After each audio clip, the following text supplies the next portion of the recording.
Pronto. Bom, então vamos começar a nossa aula de hoje, nossa última aula, né, efetivamente, né, a última aula, então a próxima, né, vai ser uma aula de dúvidas, né, e revisão aí para vocês se prepararem bem aí para a prova final aí de vocês, né, de final da disciplina, tá? A aula de hoje, ela está separada em duas partes, a gente vai falar um pouquinho de intolerância à lactose, tá? Os aspectos mais genéticos do que eu encontrei, assim, de mais importante, que mais tenha sido falado ali, de aspectos genéticos da intolerância à lactose, que eu acho que tem muito a ver aí com a área de vocês. E depois a gente vai falar um pouquinho sobre a tecnologia do DNA recombinante, tá? Vamos falar de melhoramento genético e transgenia, tá? Então, usar os nossos conhecimentos aí que a gente teve ao longo do curso, né, em genética, para compreender essa área aí, né, que é uma área importante da biotecnologia, tá? E importante também para a área de alimentos, bem como também para a área de saúde. Então, vamos falar um pouquinho sobre a intolerância à lactose, né? Acho que todo mundo sabe, né? Já ouviu falar ou tem intolerância à lactose, né? Trazendo aí uma visão geral, né? Falar o que é a lactose. A lactose, ela é um açúcar, tá? Do tipo disacarídeo, vocês bem lembrarem disso, né? Composto, então, aí, por ser um disacarídeo, ela é composta por dois monossacarídeos ligados, tá? Formando essa molécula aqui que vocês estão vendo. Esses dois monossacarídeos é um monossacarídeo de glicose e um de galactose. Então, eles ligados formam esse disacarídeo que a gente chama de lactose, tá? Esse açúcar, ele está presente abundantemente no leite, né? E nos derivados do leite, logo nesses alimentos que os humanos consomem, tá? E ele se trata de um açúcar que é exclusivo do leite, né? Do leite dos mamíferos, né? Produzido pelos mamíferos, tá? Por quê? Porque esse açúcar, ele é produzido lá nas glândulas mamárias, tá? Dos mamíferos, tá? E exclusivamente é produzido por esse tipo de célula, né? E por isso, então, ele está presente exclusivamente, né? Então, tanto no leite humano, leite da vaca, enfim, de todos os mamíferos, tá? No leite humano, ele representa aí 7,2% da composição, né, total aí do leite humano. E no leite de vaca, que é o que a gente mais consome, né, o que os mais humanos consomem, representa aí cerca de 4,7% da composição total, tá?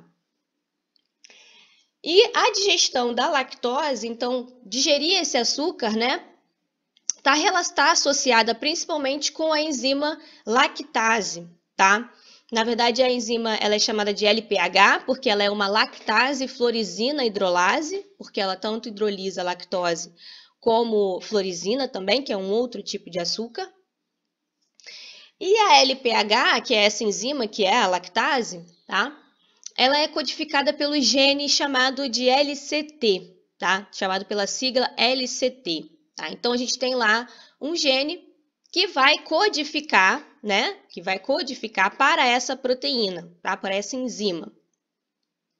A LPH, então, o que ela faz, né? Ela pega a lactose, que é esse disacarídeo que a gente acabou de mostrar, e ela hidrolisa a ligação entre esses monossacarídeos, liberando, então, galactose e glicose, tá? Que podem, assim, ser assimilados pelas células, né, do nosso corpo e serem usados como fonte de energia, né?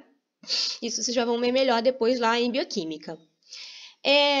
Então, para chegar na LPH, para a gente codificar a LPH no nosso genoma, né, nosso e de todos os animais aí, né, mamíferos principalmente, a gente vai ter o gene LCT, tá, lá no nosso genoma, que está localizado, o locus dele está aqui colocado, tá, 2q21.3, quer dizer que ele está no cromossomo 2, tá?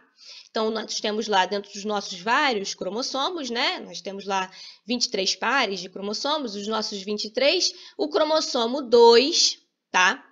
Na perna, que a gente chama, né? No braço, né? No braço Q, na posição, lá tem o locus, a posição em que ele está posicionado ali, que é 21,3 lá do cromossomo 2, tá? Ele está posicionado ali.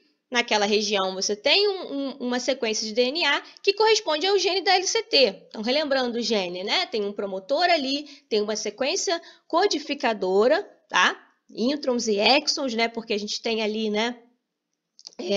Um genoma eucariótico, uma região terminadora. A RNA polimerase vai lá, transcreve aquele gene, gera um RNA transcrito que é processado, removido os introns, depois, né, ocorre aí a tradução desse RNA mensageiro em proteína, gerando a EPH, que vai fazer então essa reação aí tão importante para a digestão da lactose, tá?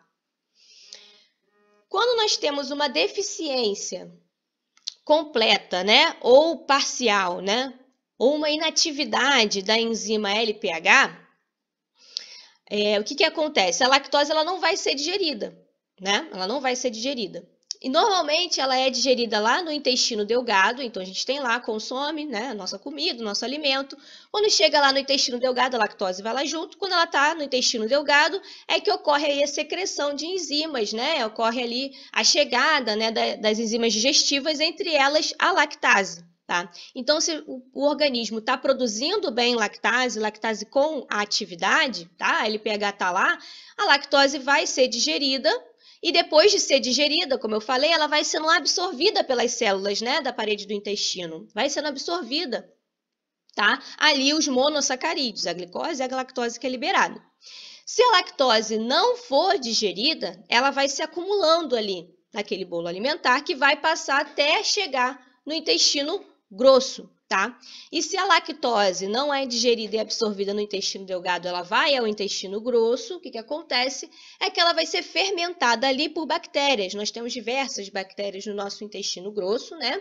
Que auxiliam na nossa digestão, que conseguem digerir lactose, mas quando você tem uma quantidade muito grande de lactose ali no intestino grosso, elas vão digerir, né, essa lactose que está ali em grande quantidade e vão gerar gases, ácidos, né, vão trazer todos aqueles sintomas que estão associados à intolerância à lactose, a diarreia, dor abdominal e etc, tá?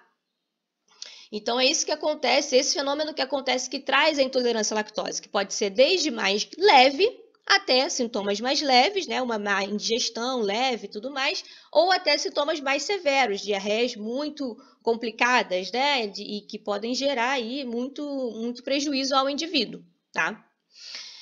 E é importante frisar que a intolerância à lactose, né, ela afeta aí até 70% dos brasileiros adultos, tá? Globalmente, entre 65% e 70% dos adultos tem algum desses níveis, né, de intolerância à lactose. Então, ela está muito difundida na sociedade, né? A gente tem aí muitas pessoas com algum tipo de intolerância à lactose, tá? Agora vamos falar um pouquinho das causas genéticas, tá? Porque a intolerância à lactose ela pode ter causas genéticas ou causas não genéticas, como a gente já vai ver. A gente vai falar primeiro das causas genéticas, que podem ser mais de uma, tá? E eu vou trazer aqui duas que são as principais, as mais conhecidas, vamos dizer assim, né? Mais descritas na literatura. A primeira causa genética, né, que traz aí a intolerância à lactose, ela é chamada de alactasia congênita, tá? A lactasia seria assim, sem lactase, né? Uma deficiência congênita de lactase, tá? Esse tipo de intolerância à lactose, né, é um tipo de desordem rara, tá? Então, raramente as pessoas, desses 70%, né, poucos deles é que têm alactasias de fato, tá? Então, é uma condição mais rara, tá? É uma condição rara que está associada aí a mutações no gene LCT, justamente aquele gene que a gente falou, que codifica a proteína que vai fazer aí a digestão da lactose, né? Então, aí, ao menos, já foram identificadas 9 diferentes mutações no gene LCT, que formam alelos aí, né, que estão reconhecidos como sendo causa da alactasia congênita, trazendo justamente essa deficiência congênita de lactase, tá? Nessa condição, a criança, ao nascer, ela já é incapaz de metabolizar a lactose, tá? Proveniente já do leite materno ou de fórmulas, tá? Ela vai ter que estar aí associada à alimentação dela com fórmulas que não tenham lactose, né? Que já existem hoje. Então, essa condição ela é percebida ao nascer, tá? Ela não é uma condição que é percebida mais, né, na vida adulta, tá? Então, é uma condição mais rara, tá? E são aí alelos normalmente recessivos que estão aí presentes na LCT a inativando, né? Inativando essa enzima, fazendo com que ela não consiga cumprir ali a sua função de digestão da lactose, tá? E a segunda possível causa genética, né? Que aí já vai atingir uma quantidade maior aí de pessoas que têm intolerância à lactose, não tem a alactasia, né? Eles têm o que a gente chama de hipolactasia, tá? Hipolactasia não quer dizer que você não tenha completamente a lactase, que é a enzima, né? Você tem, na verdade, uma deficiência na produção dessa lactase. Tá? A sua lactase ela é funcional, né? Você não tem uma modificação naquele gene LCT, mas você tem uma produção baixa dessa lactase, principalmente na vida adulta, tá? Então, eu vou mostrar aqui a hipolactasia primária, tá? Que a gente chama, tá? A hipolactasia primária seria o quê, né? A gente tem aí indivíduos que vão ter o que a gente chama de persistência de lactase, tá? Então, a persistência de lactase é o quê? É a produção da lactase sendo mantida na vida adulta, tá? O que normalmente não vai acontecer, e por isso que a maioria da população tem a hipolactasia, né? Porque a gente vai ter aí a produção da lactase estando muito associada ao nosso nascimento, né? O mamífero, ao nascer, ele vai ser alimentado com o leite materno, com o seu leite materno, não importa se ele é um ser humano ou se ele é, sei lá, um bezerrinho, né? Vai se alimentar do leite materno, então essa produção de lactase ao nascer, ela está muito ativa, muito alta, acontecendo, para que ocorra, então, né, a digestão do leite materno. E após esse período de amamentação, se a gente for observar, na natureza, os mamíferos, de uma maneira geral, sem seres humanos, na natureza em geral, esse indivíduo, né, esse mamífero, não vai mais entrar em contato com leite, não vai mais entrar em contato com lactose. Então, naturalmente, ele vai perder aí a produção, ele vai produzir menos dessa lactase, porque ela não vai ser necessária, a sua alimentação não vai ter mais o leite, né? Mas os seres humanos, né, de forma aí contrária aos demais animais, vamos dizer assim, ainda seguem consumindo, né, o leite e derivados do leite na sua alimentação, né? E com isso é que se observa a intolerância à lactose. Por quê? Porque essa produção da lactase, ela tende a diminuir depois dessa primeira infância, né, depois desse contato com o leite materno, mas ao se alimentar ainda de lactose, consegue-se observar esses sintomas da hipolactasia, né? Que seria essa intolerância à lactose, ou seja, a lactase desses indivíduos, em 60%, 60%, quase 70% da população, né, adulta, não tem a persistência da lactase, tá? Não tem essa persistência. Um percentual pequeno tem a persistência da lactase. Tá? Aí a gente já vai ver agora por quê.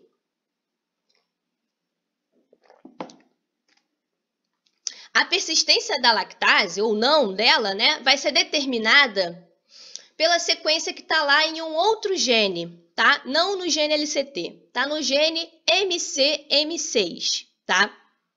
Esse gene MCM6, se vocês forem ver, ele fica no mesmo locus gênicos do LCT. Como assim o mesmo locus? É porque eles estão próximos um ao outro. Próximos, mas com alguma distância de nucleotídeos, tá, pessoal? Né? O nosso genoma ele é bem grande, como a gente já falou. Mas eles estão ali próximos um ao outro, tá? O mesmo locus gênico. Do LCT. Então, a gente tem lá aqui, por exemplo, temos aqui o gene LCT, tá? Aqui estão sendo representados exons, tá? Em vermelhinho, e introns, né? Na região que não está em vermelhinho, tá? Que codifica aí a nossa LPH, a lactase. Então, o indivíduo, né? Para a gente dizer em relação à persistência ou não persistência, a LCT tá ali normal, tá? Tranquilamente normal. Mas agora, para relacionar se você vai ter a hipolactasia primária ou não, ou seja, se você vai persistir na produção de lactase depois da sua vida adulta ou não, está relacionado aí ao gene MCM6, que está aqui com alguma distância do LCT, obviamente, mas a uma distância ali ainda está próximo um ao outro, tá? E aqui o MCM6 está aqui também mostrado com os seus exons aqui em vermelhinho, tá? O que é o gene MCM6, tá? O gene MCM6, se vocês forem procurar, ele codifica uma proteína, um fator, tá, proteico, que age no ciclo celular, tá? No ciclo celular da célula. Não tem absolutamente nada a ver com a via da lactase em si, tá? No entanto, né, uma mutação pontual numa região lá do gene MCM6, que não vai alterar a codificação da expressão dessa proteína que age no ciclo celular, ela vai influenciar na expressão do gene LCT. A questão é essa, que o gene MCM6, que codifica a sua proteína lá de interesse, tá? A sua proteína que está responsável lá por alguma função aí do ciclo celular, tá? Mas na região ali onde tem o gene MCM6, tem uma região ali de DNA, uma sequência de DNA, que auxilia, que regula, que influencia na expressão do gene LCT, tá? Essa região, né, que tem no MCM6, mas como é que ela vai regular, professora, o LCT, tá? Só a gente lembrar daquele elemento regulatório super importante que a gente comentou no módulo de genética molecular para os eucariotos, que tinham aí regiões acentuadoras ou enhancers, que eram chamados, né? Que são regiões ali do DNA, sequências que estão no DNA, localizadas a uma distância ali de milhares de pares de base do gene que vai ser regulado, tá? Ali localizadas e ali elas são responsáveis por regular a expressão desse gene, tá? E é justamente isso que acontece. Então, olha lá, a gente tem o MCM6 aqui, numa região intrônica, ou seja, numa região de um intron aqui do MCM6, por isso que a gente falou que não altera nem um pouco a codificação da proteína do MCM6, tá? Uma mutação que vai acontecer nesse ponto aqui, tá, do MCM6, é que vai alterar a regulação da expressão da LCT, tá? Se a gente tem nessa posição aqui específica que eu estou mostrando, que é uma posição menos 13.910. Como assim? Lembra que eu mostrei para vocês? Uma posição que está anterior, a gente vai identificando ela com um número negativo, né? Então, partindo, né, considerando o primeiro nucleotídeo que é transcrito no gene LCT, menos 13.910 nucleotídeos, né? Então, 13.910 nucleotídeos atrás do gene LCT, a gente tem lá uma região que está dentro do gene MCM6, tá? Que ocorre uma mutação, tá? Nessa posição aqui, se eu tenho um T, uma timina, no lugar de uma citosina nessa posição, então veja que é uma alteração ali pontual, tá? Uma timina no lugar de uma citosina, esse indivíduo ele fica aí persistente, está intimamente relacionada com a persistência na produção da lactase, tá? Então, indica ali indivíduos que não vão ter a hipolactasia, tá? Que a hipolactasia, na verdade, seria algo natural, né, de acontecer. Mas esses indivíduos que têm essa mutação vão ser persistentes na produção da lactase, mesmo na vida adulta, ou seja, não terão sintomas de intolerância à lactose, tá? Aqui a gente mostra como que essa posição menos 13.910 consegue atuar na expressão do gene LCT, tá? Então, a gente tem aqui o gene LCT, está sendo mostrado, veja aqui, para que ele seja expresso, para que a RNA polimerase transcreva esse gene, produza, então, o RNA mensageiro para codificar a proteína LPH, né? A gente tem vários fatores de transcrição que tem que se ligar na região ali do promotor. E uma coisa que eu falei para vocês, que a ativação dos genes, né, eucarióticos é necessária ali os enhancers, os acentuadores. Então, a gente tem aqui na região menos 13.910, que é justamente a região que está lá no MCM6, ela é uma região acentuadora.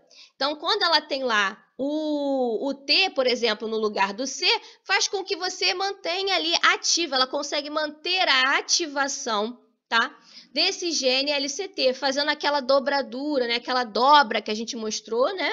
Então, você tem uma ligação de proteínas nessa região do enhancer, que ativam outros fatores de transcrição se ligarem ali, formar um complexo, lembram dos acentuossomos? Forma-se ali um complexo, várias proteínas vão se ligando nessa região e conseguem ativar a produção aí do gene LCT, tá? Então, assim, com a mutação nessa posição aqui, você consegue ativar a expressão da LCT, tá? Deu para entender até aí? Alguém tem alguma dúvida? Podem falar, pessoal. Então, a mutação, né, de um C para um T nessa região, né, que é um elemento regulatório que está ali no MCM6, cria um alelo que é dominante para a persistência de lactase na vida adulta, tá? O Gabriel fez uma pergunta. Se a hipolactasia é uma condição normal, o correto seria não nos alimentarmos com leite e derivados na vida adulta? Olha, Gabriel, isso daí já é uma questão aí mais complicada de responder. O que é correto e o que não é correto, né? Mas o que seria natural, né? O que seria natural, eu sempre penso, né? Eu sou bióloga, então eu sempre penso, né, na situação, né, da natureza de uma maneira geral e colocando o ser humano dentro do grupo de animais que a gente está mais próximo. Então, se a gente pensar nos primatas, né, pensar nos mamíferos, nós estamos dentro, nós somos só mais um mamífero, né? É que a gente pensa muito na gente como né, nos seres humanos como sendo algo assim, né, superior, tá separado dos outros animais, né? Não, a gente está dentro de um grupo e somos também, né, mamíferos ou também primatas, então estamos dentro de grupos. Se a gente for observar todos os outros grupos, não se faz a alimentação do leite, tá? A alimentação do leite, ela acontece ali no início, na primeira infância daquele animal, e posteriormente ele vai se alimentar dependendo da sua forma de alimentação. Se vai ser carnívoro, se ele vai ser onívoro, se ele vai ser herbívoro, né? Mas os seres humanos realmente se desenvolveram e começaram a fazer uma alimentação aí diversificada, a descobrir, né, alimentos, né, que poderiam ser explorados, inclusive os alimentos de origem animal, como o leite, que é um alimento de origem animal. Né? Não dá para se dizer exatamente do que seria correto ou não, dá para dizer em relação ao que seria natural ou não, tá? Mas a gente faz muitas coisas fora da natureza do que seria natural, né? Então não dá realmente para dizer exatamente em relação a essa pergunta, tá, Gabriel? Mas o que a gente observa você vê, né, como o fato de não ser algo natural, e aí você vê aí um percentual muito grande da população tendo, né, a intolerância à lactose em algum grau, né? Na verdade, a hipolactasia é a maioria, tem hipolactasia, e a minoria não vai ter algum sintoma de hipolactasia, tá? Então tá. Vamos lá, então vamos seguir, beleza. Então, o que eu falei é que a gente gera um alelo dominante para a persistência de lactase na vida adulta, quando a gente tem o T, a timina, no lugar da citosina naquela posição, tá? Então, a persistência da lactase na vida adulta, ela é uma característica autossômica dominante. Agora, trazendo mais para a parte de genética clássica para vocês lembrarem. A característica é autossômica dominante, ou seja, heterozigotos vão apresentar o fenótipo persistente tolerante, tá? Vão apresentar esse fenótipo que está associado aí ao alelo dominante, tá? Ou seja, assim, bom lembrar aqui, eu estou dando o exemplo da região 13.910, né, que é um C alterando para um T, mas tem outra mutação também que já foi relatada na literatura, que é um G sendo mutado para um A, tá? Uma guanina sendo alterada para uma adenina na região 22.018, tá? Também na mesma ideia, né? Também vai atuar formando um alelo dominante para a persistência à lactose na vida adulta, tá? Isso tudo aí são feitos a partir de estudos, né? Estudando as pessoas que têm intolerância, as pessoas que não têm intolerância, né? E verificando ali o que se altera geneticamente, né? E como essa alteração chega a trazer aí a intolerância, tá? Mas vezes que a gente tem um percentual enorme de pessoas que têm hipolactasia e os fatores, né? A gente está trazendo aqui, eu estou trazendo os fatores que parecem ser os mais comuns, né? Mais comumente está associado a isso, mas não são os únicos, como a gente já vai ver. Então, sendo uma característica autossômica dominante, tá? Né? Tanto essa alteração aqui nessa região, quanto essa outra que eu também citei aqui, o que acontece? Um indivíduo que tiver lá no seu cromossomo 2, então cada um tem um par de cromossomos 2, né? A gente tem um par de cada um dos cromossomos. Então, no seu par de cromossomos 2, ele tiver lá naquela posição, né? A mutação com o T e for um homozigoto para essa alteração, para essa mutação, ou seja, ter esse alelo aí dominante duplamente nos dois cromossomos, né, que estão em par, nos seus dois homólogos, ele vai ser um indivíduo tolerante. Se for um heterozigoto, também vai ser um indivíduo tolerante, ou seja, em um cromossomo do par ele ter o T e no outro cromossomo ele ter o C. Mas aqui ainda, né, isso ainda aquela a gente falou sobre vários mecanismos, né, que trazem um alelo dominante, né? Ainda assim, nesse caso aqui, a gente tem um mecanismo que torna essa pessoa ainda tolerante, tá? Então ela vai produzir a LPH, a lactase, em quantidades suficientes para ter o mesmo fenótipo do homozigoto dominante, tá? E aquele indivíduo que não tiver essa mutação, que tiver lá nessa posição, né, a citosina e não a timina, ele vai ser, potencialmente, ele vai ser aí intolerante, vai ter a hipolactasia primária, tá? A hipolactasia, como é que ela vai acontecer, né? O que eu falei, a gente vai estar produzindo, né, lactase em alta quantidade ao nascer, então mesmo esse indivíduo intolerante, tá, né, que tem a hipolactasia primária, ele ainda ao nascer vai conseguir realizar a digestão do leite materno e do leite de maneira geral na primeira infância, ali até os 2 anos, tá? Normalmente. Posteriormente é que ele vai começar a observar alguns sintomas relacionados à alimentação, né, com a lactose, tá? Possivelmente ele só vai conseguir perceber isso na vida adulta. Muitas vezes isso que acontece, perceber isso mais na vida adulta do que na primeira infância mesmo, tá? E os sintomas, né, podem ser um pouco mais severos ou um pouco mais leves também. Isso aí, a severidade em si, já vão trazer aí outras questões que a gente conversou na última aula, tá? Que ainda existe também.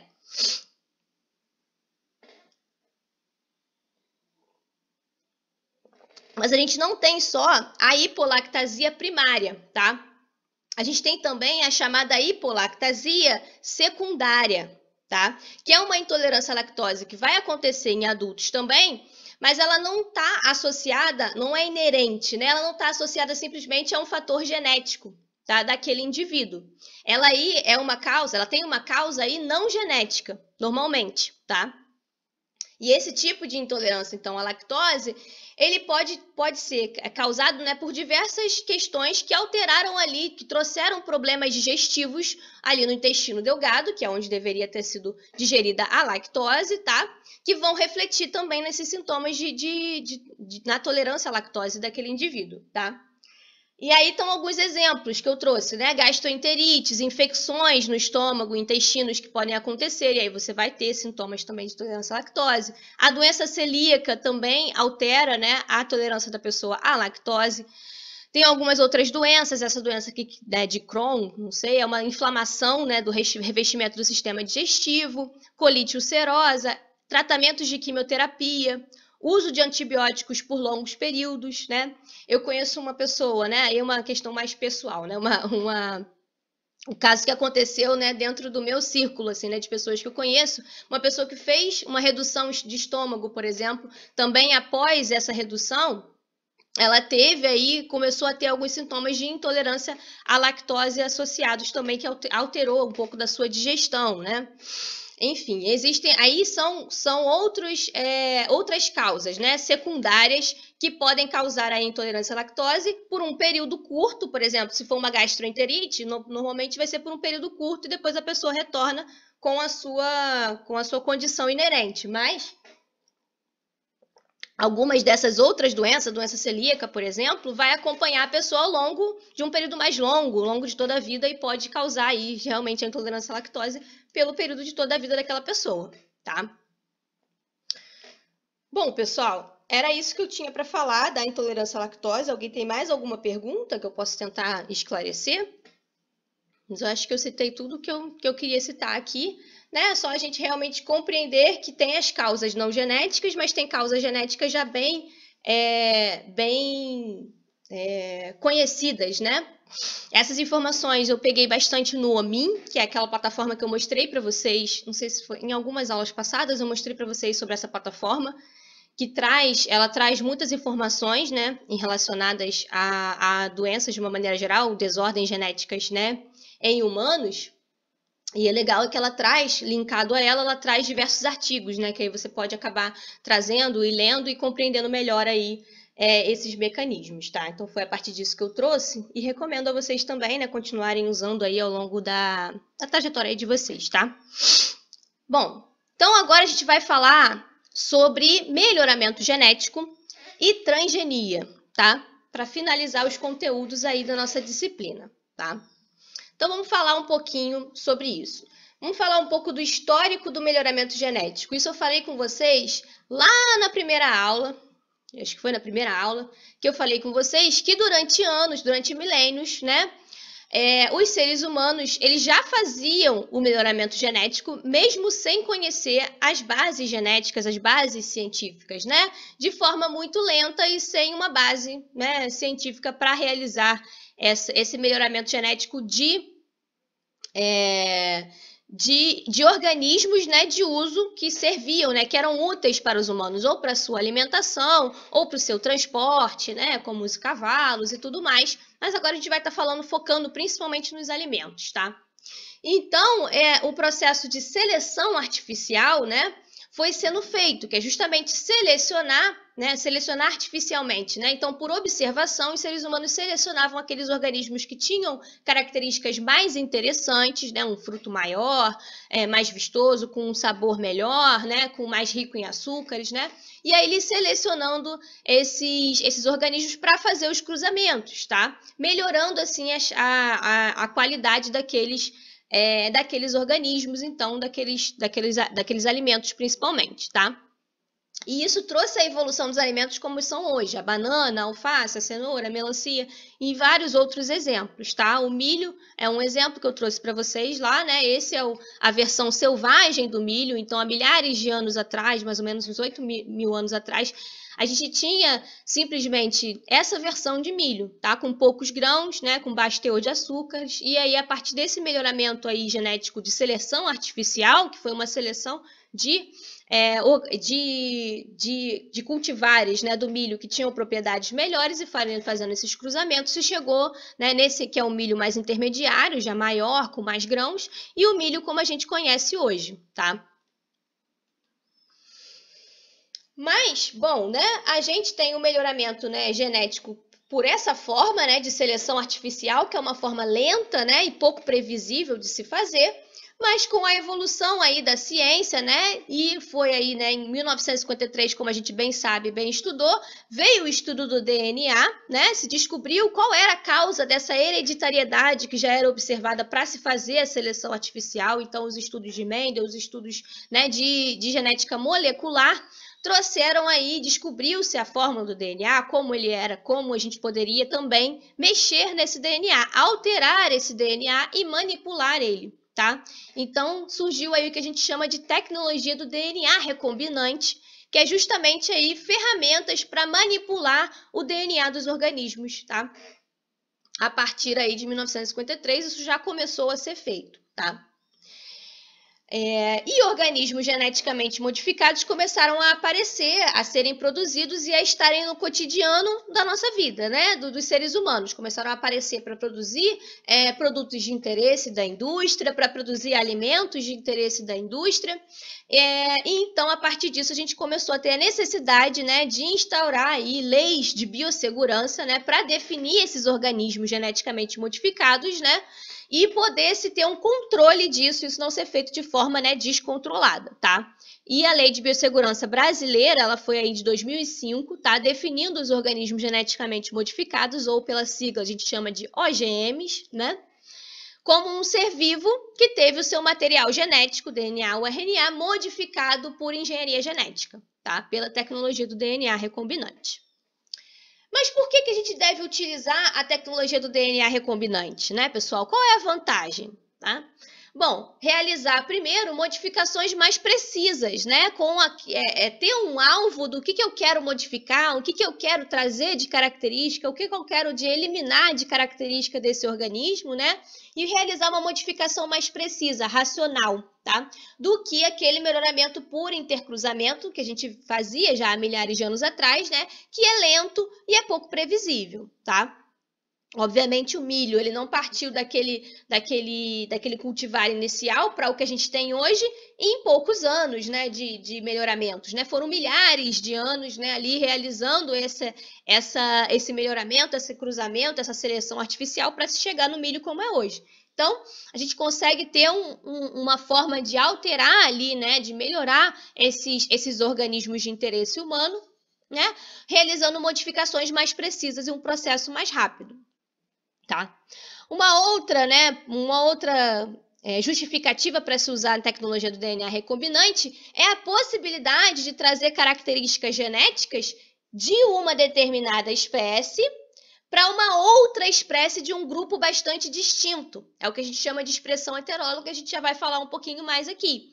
Né? Isso jamais ocorreria com o intercruzamento. Por quê? Porque eu cruzar uma espécie com outra que é muito distante, você não vai ter nenhuma prole viável, tá? Esse cruzamento ele vai ser impossível de ocorrer, tá? O que define justamente, né, a separação dessas espécies, né, e grupos, né, justamente essa impossibilidade de acontecer aí, né, o cruzamento gerando alguma prole, tá? Então, a tecnologia do DNA recombinante traz essa possibilidade. Usando também essa tecnologia, é possível obter novos produtos, tá? Produtos que não são obtidos sem a tecnologia do DNA recombinante, em novos insumos, e também melhorar a obtenção dos produtos que já existem e já são comercializados. Então, se um organismo produz um produto de interesse, ou se ele mesmo é um próprio produto de interesse, como os alimentos, né?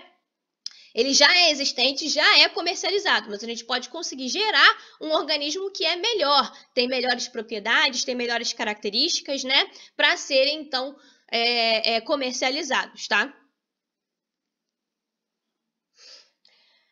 E aí agora você já deve estar pensando em, vai falar de alimentos transgênicos, já está falando sobre transgenia, né? Mas o que de fato é a transgenia? É bom a gente definir isso, né? Porque a gente está falando aqui de organismos geneticamente modificados.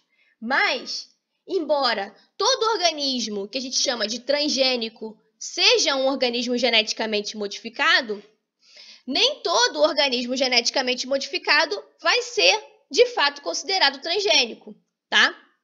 Então, isso por quê? Porque quando a gente tem um organismo transgênico, quando a gente fala que esse organismo ele é transgênico, isso é definido pela presença de um ou mais transgenes, tá? Ou seja, genes que foram obtidos de uma outra espécie que foi, né, adicionada naquele organismo, tá? Então tem que ter a presença de transgenes naquele organismo para eu chamar ele de organismo transgênico. Aqui, por exemplo, né, pensando então, se eu tiver, né, o DNA de uma espécie, aqui eu tenho o DNA de uma determinada espécie, vamos imaginar. Se eu inserir aqui, nesse DNA, nesse genoma dessa espécie, um transgene, ou seja, um gene que é natural de outra espécie, aí sim eu vou formar um organismo transgênico, tá? O organismo, né, que vai receber esse transgene é chamado de receptor, tá? E o organismo que vai doar aquele gene é chamado de doador. Então, se eu tenho essa definição, se eu trago genes de um organismo doador para um organismo receptor, aí sim eu estou formando um organismo transgênico. Aí sim eu tenho a transgenia. E esse processo ele é chamado de transgênese, tá? Criar um organismo transgênico é chamado de transgênese. Bom, e dentro de todo esse contexto do uso da biotecnologia, do uso da tecnologia do DNA recombinante, do uso da transgenia, está intimamente relacionado, isso tudo está dentro da área que a gente chama de biotecnologia. A biotecnologia né? É uma tecnologia desenvolvida, se define, né, por ser uma tecnologia desenvolvida a partir de conhecimento de uma ou de várias áreas da biologia, tá? Com uma finalidade produtiva. Então, biotecnologia é o quê? É produzir alguma coisa de interesse, algum produto de interesse, utilizando ou biomassa ou organismos vivos, né? Ou também, além disso, tecnologia do DNA recombinante, tá? Então, tudo isso está dentro da área da biotecnologia. E a biotecnologia, ela vai poder produzir aí insumos, produtos de interesse para todos os ramos possíveis, né, que a gente possa imaginar. Então, a biotecnologia ela está associada também ao meio ambiente, tá? Em trazer aí, né, a biorremediação, por exemplo, é um exemplo de tecnologias que ocorrem, que são produzidas aí pela biotecnologia. Na área de saúde, a produção de diversos medicamentos, biofármacos, etc., tá? Em diversas outras áreas, tá? Mas hoje, né, para a gente tentar ter um foco maior e um foco que seja interessante para vocês, a gente vai falar mais da indústria alimentícia, de uma forma geral. Então, a biotecnologia sendo usada para produzir aí alimentos, tá? Dentro da indústria alimentícia e também, né, alimentos que são aí ligados à agroindústria. Então, né, que a biotecnologia também vai estar presente aí na produção, né, de alimentos por agricultura, tá? Então, a gente vai falar hoje mais da agroindústria e da indústria alimentícia. Bom, e como o tema da aula de hoje é melhoramento genético e transgenia, é justamente o que a gente vai fazer hoje, é unir a biotecnologia de alimentos com a tecnologia do DNA recombinante, tá?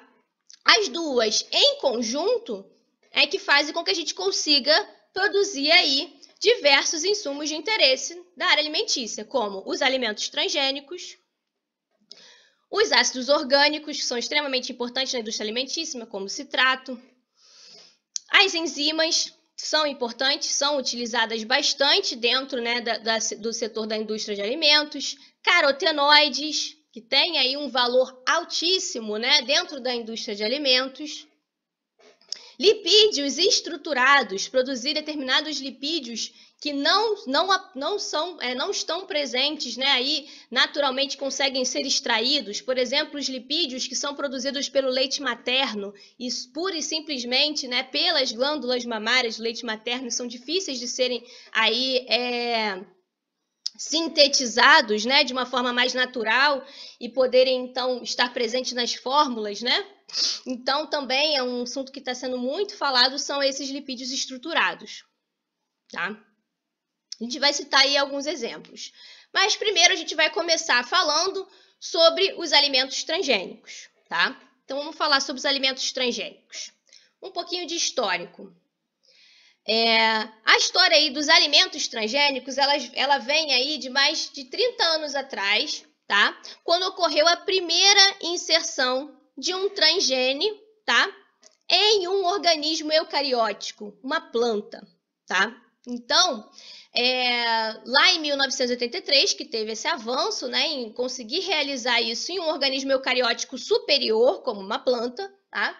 Isso ainda não era uma realidade. Nos anos 70, a gente já tinha uma modificação genética ocorrendo em organismos mais simples, procariotos, como as bactérias, né? Foram os mais simples, então foram os primeiros a serem aí utilizados na tecnologia do DNA recombinante. E o marco foi em 1983, quando os estudos começaram a conseguir realizar a modificação genética bem-sucedida, tá, de plantas. E o primeiro registro foi esse, que foi a inserção de um transgene, então já sabemos que é um gene de uma outra espécie, tá? Um gene que era para resistência a antibiótico, tá? Então, um gene para resistência a antibiótico de uma bactéria, tá? Em uma planta, o tabaco. Tá? Então, a gente tinha lá o Agrobacterium tumefaciens, que é uma bactéria, tá? Que foi o organismo aí doador, nesse caso. Um gene que está presente no genoma dessa bactéria, que é o gene para resistência ao antibiótico, foi inserido dentro do genoma da planta, né, do tabaco, da nicotina tabaco, que foi o organismo receptor que recebeu esse transgene, formando assim, então, um organismo transgênico, o nosso primeiro organismo transgênico, né, nossa primeira, na verdade, planta transgênica, né, foi, então, essa planta do tabaco, em 1983. Ainda em 1983, então, alguns meses que se seguiram, né, foi relatada também a transferência, né, de forma bem sucedida, a inserção de um gene de uma planta em outra planta. Também era uma outra, né, uma outra nível aí de complexidade. Então, usar um gene, conseguir extrair e utilizar um gene eucariótico e inseri-lo em um outro organismo eucariótico, que foi esse caso aqui, em que a gente tem, né, o feijão, tá? O feijão chinês, que foi o organismo doador, tá? Um gene, que é um gene que codifica para a principal globulina de reserva das sementes do feijão. Então, o feijão ele é extremamente nutritivo, né? Tem, né, muita dessa proteína, que é a faseolina, tá? Que é uma globulina de reserva, tá? Então, o gene para a produção dessa proteína, né, importante, a faseolina, foi aí né, foi isolado, né, do nosso organismo doador, que foi o feijão chinês, para um organismo receptor, que foi o girassol. Então, conseguiu-se produzir aí, né, essas plantas de girassol transgênico que produziam essa proteína, portanto, aí mais também nutritivas. A semente de girassol também é utilizada, tá, pessoal? Em muitos, para muitos alimentos, né, de uma maneira geral. Então, esses dois trabalhos, né, foram os trabalhos mais importantes e foram os pioneiros. Então, para vocês verem aí hoje, né, mais de 30 anos atrás, nada, quase 40 anos atrás, é que a gente teve aí, né, os primeiros relatos, os primeiras pesquisas bem-sucedidas com a transgenia em plantas, tá? E qual é a vantagem da gente produzir alimentos transgênicos? Qual é a vantagem de se existirem esses alimentos transgênicos, tá? Então vamos citar aí as principais vantagens dos alimentos transgênicos. Melhorar os recursos alimentares, então melhorar as produtividades, a produção de recursos, né? O que eu já li também em alguns casos falando sobre se produzir mais alimentos e conseguir diminuir a fome no mundo. A gente não vê isso acontecendo, mas aí são por outros fatores, né? Mas de fato, né, os organismos transgênicos têm a capacidade de melhorar os recursos alimentares, tá? Melhorar a produção dos alimentos. Gerar alimentos mais saudáveis e com melhor valor nutricional. Isso, de fato, também acontece, né? A gente, por exemplo, acabou de ver um melhor valor nutricional da semente, né, de girassol, quando ela produz, né, essa proteína, a faseolina, que é tão importante, né, no valor nutricional do feijão, a gente sendo produzida aí no girassol, tá? Então, sim, né, a gente tem essa vantagem de gerar alimentos mais saudáveis e com melhor valor nutricional, tá? Para os indivíduos que se alimentarem desses alimentos, né, com maior valor nutricional, também vão estar, né, melhorando a sua saúde. Além disso, a vantagem dos alimentos transgênicos também é a possibilidade de trazer uma prática agrícola mais respeitosa ao meio ambiente, né? A gente pode trazer uma prática mais respeitosa ao meio ambiente, por exemplo, inserindo aí cultivares resistentes a pragas e doenças, né? Como a gente botou ali, né, um cultivar, né, que pudesse ser resistente a uma determinada praga ou uma determinada doença, tá?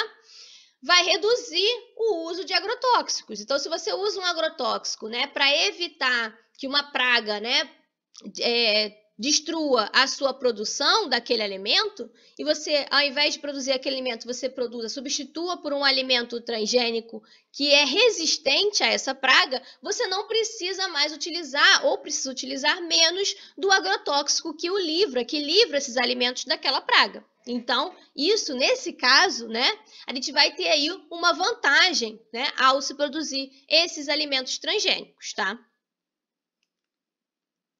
E aí agora vem a pergunta que todo mundo faz, né? Que todo mundo se faz, e existem discussões, na verdade, na literatura sobre, né, essa pergunta, né? Os alimentos transgênicos, eles são seguros? E o que a literatura nos responde, né? Os alimentos transgênicos, eles são, de fato, os alimentos mais regulamentados do mundo. Então, para comercializar um alimento transgênico, são exigidas diversos testes devem ser feitos inicialmente para que aquele alimento possa ser considerado, então, seguro e comercializado. Então, não é qualquer alimento transgênico que chega a ser comercializado, que chega ao final, né? Ele pode reprovar em vários desses testes e não ser, então, comercializado, tá? Por exemplo, né, alguns desses testes que são feitos que eu encontrei por aí, né, análises composicionais comparativas, então comparar, né, se a gente tem um determinado alimento, né, a gente realiza uma modificação, gera um alimento transgênico daquele organismo ali, né, e a gente faz uma análise de composição, né, e comparativamente a gente vai comparar, então, a composição daquele alimento sem a modificação e com a modificação. Existem compostos que acabaram sendo produzidos nesse alimento transgênico que não estavam presentes anteriormente? Bom, isso vai dar um indicativo em relação à segurança. Por exemplo, se a gente produziu, né, botou lá um gene para a produção da faseolina, daquela proteína lá no girassol, se eu fizer a análise composicional e só ver um aumento da produção dessa proteína em si, né, e não realizou essa modificação, então não trouxe produção de outros compostos que podem acabar sendo alérgicos, podem acabar sendo tóxicos, né, de alguma determinada forma, então eu tenho aí um indicativo de que você tem um alimento seguro, né, por essa análise composicional comparativa que deve ser feita. Além disso, são feitos testes mais direcionados, não uma análise composicional básica, né? Mas testes aí direcionados para moléculas específicas, de toxinas de plantas, antinutrientes, alérgenos, né? Composições aí, substâncias químicas, né? Que possam aí trazer algum tipo de, comprovadamente, né? Algum tipo de dano à saúde daquele indivíduo que for consumir, né, aquele alimento. Medidas brutas de proteína, gordura, fibras, aminoácidos, ácidos graxos, cálcio, fosfato, metais, de uma maneira geral, né, são feitas também nesses alimentos transgênicos, tudo comparativo, né, com uma análise, né, que vai responder, né, se você tem ali, né, algo que está adequado, né, enfim, de determinada forma. E, além disso, estudos de alimentação também são feitos, né? Alguns testes com animais, então, são feitos. Então, a partir de todos esses testes, né? Todos eles foram aprovados. E aí, por último, é feito ainda um teste para analisar, na verdade, problemas relacionados ao longo prazo do consumo daquele alimento transgênico. Então, é feito aí com roedores, normalmente, por 90 dias. São feitos para detectar, né, testes de estudos de alimentação, tá? Para detectar aí problemas crônicos de longo prazo que podem ocorrer pela exposição a esse novo alimento. Então, é feito o quê? Uma exposição desse alimento, né, transgênico e de um outro similar que não seja transgênico para se comparar aí, né, quais são os possíveis efeitos que podem estar causando aí na saúde daqueles animais, né, quando eles comem o transgênico e quando eles não estão se alimentando do transgênico, tá? Então, assim, né, o que a gente se considera é que a literatura em si, né, científica, ela considera, de uma maneira geral, que a combinação dessa análise composicional, né, com uma análise de comportamento fenotípico e agronômico, então também é testado o crescimento, né, a agricultura daquele alimento transgênico, né, então é observado o comportamento fenotípico e agronômico, para fornecer aí, né, isso traz, né, fornece, né, estabelece a segurança da cultura transgênica para depois, então, ela poder ser aprovada para comercialização, tá? Então, a literatura, de uma maneira geral, traz isso, mas existem aí problemas também que vão estar associados aos alimentos transgênicos, se a gente for buscar, né, e trazer essa discussão, né, a gente vai ver isso também, tá? Eu trouxe alguma coisa para vocês responderem lá no estudo dirigido 5, para a gente continuar essa discussão. Se vocês quiserem conversar sobre isso na próxima aula, a gente também pode conversar. Mas existem aí casos, em alguns momentos, em alguns casos, em que os alimentos transgênicos podem aí estar trazendo alguma alteração, não de saúde, né? Isso nunca foi comprovado. Mas em relacionada aí ao ecossistema de uma maneira geral, se esse alimento transgênico vai estar contribuindo para um desequilíbrio, né, ecológico, aonde ele puder estar sendo produzido, né? E algumas outras também discussões aí até do campo filosófico, tá? Bom, é isso que eu tinha para falar mais sobre alimentos transgênicos. Agora a gente vai entrar numa parte que a gente vai conversar sobre organismos geneticamente modificados, inclusive plantas também, inclusive alimentos transgênicos de uma forma geral, mas pensando aí em bioprocessos, tá? Pensando em obter bioprodutos de interesse da indústria alimentícia, que podem acabar sendo também os alimentos transgênicos, né? Mas pensando aí no porquê que a gente pode utilizar, por que já se tem utilizado os organismos geneticamente modificados e como também utilizar eles, como que a tecnologia do DNA recombinante funciona para chegar lá, para chegar num organismo geneticamente modificado, tá? Bom, primeira coisa que a gente tem que pensar, aqui eu coloquei 2 organismos, uma levedurazinha, tá? Sendo representada. A gente comparar aí, né, organismos selvagens e organismos que a gente chama de recombinantes também, tá? Então, o organismo geneticamente modificado, a OGM, a gente também chama ele de organismo recombinante. Por quê? Porque ele foi produzido pela tecnologia do DNA recombinante, tá? E os organismos que não foram alterados geneticamente, ou seja, eles são organismos originários, né? Lembram dos alelos selvagens que eu falava para vocês, e os alelos mutantes, né? Que surgiram depois por mutação? Então, e aí acabaram se usando esse termo, né? Selvagens também para os organismos, falando desses organismos que são os originários, que estão aí na natureza. Então, nós temos lá o organismo selvagem, normalmente em artigos que vocês forem ver e tudo mais, que tenham esse tipo de comparação, eles são identificados com essa sigla WT, que do inglês é Wild Type, né, que significa justamente o tipo selvagem de organismo. Então, se a gente vai comparar, né, organismos selvagens com organismos recombinantes, o que a gente pode pensar inicialmente, tá? Qual a função primária do ser vivo na natureza, né? Qual é a função primária de um ser vivo qualquer na natureza? É a sobrevivência e a reprodução, né? Sempre sobreviver e se reproduzir para manter ali, né, a partir da sua prole, manter aquela espécie. Então, essa é a função primária do ser vivo. É para isso que a gente, com isso, né, com essa função primária que a gente teve a variabilidade, a variação, a geração de tantos tipos de seres vivos por aí, né? Justamente que foram sobrevivendo, variando, sobrevivendo e se reproduzindo, né? E montando aí toda essa natureza que a gente conhece, né? Todas essas espécies, milhares, milhões de espécies, né? De seres vivos, tá? E por isso, em poucos casos, né, é que os organismos selvagens vão apresentar uma produtividade muito alta de um bioproduto de interesse. Então, para o que aquele organismo precisa para sobreviver e se reproduzir, não necessariamente é uma alta produção daquele bioproduto que o ser humano está interessado, né? Afinal, aquele organismo selvagem ele está interessado mesmo em sobreviver e se reproduzir, não é em dar ao bel prazer humano aquele bioproduto que é de interesse, né? Então, a produção de um bioproduto por um organismo selvagem, né, ela vai ser em níveis necessários para a necessidade daquele organismo, de acordo com as condições ambientais em que ele se encontra, tá?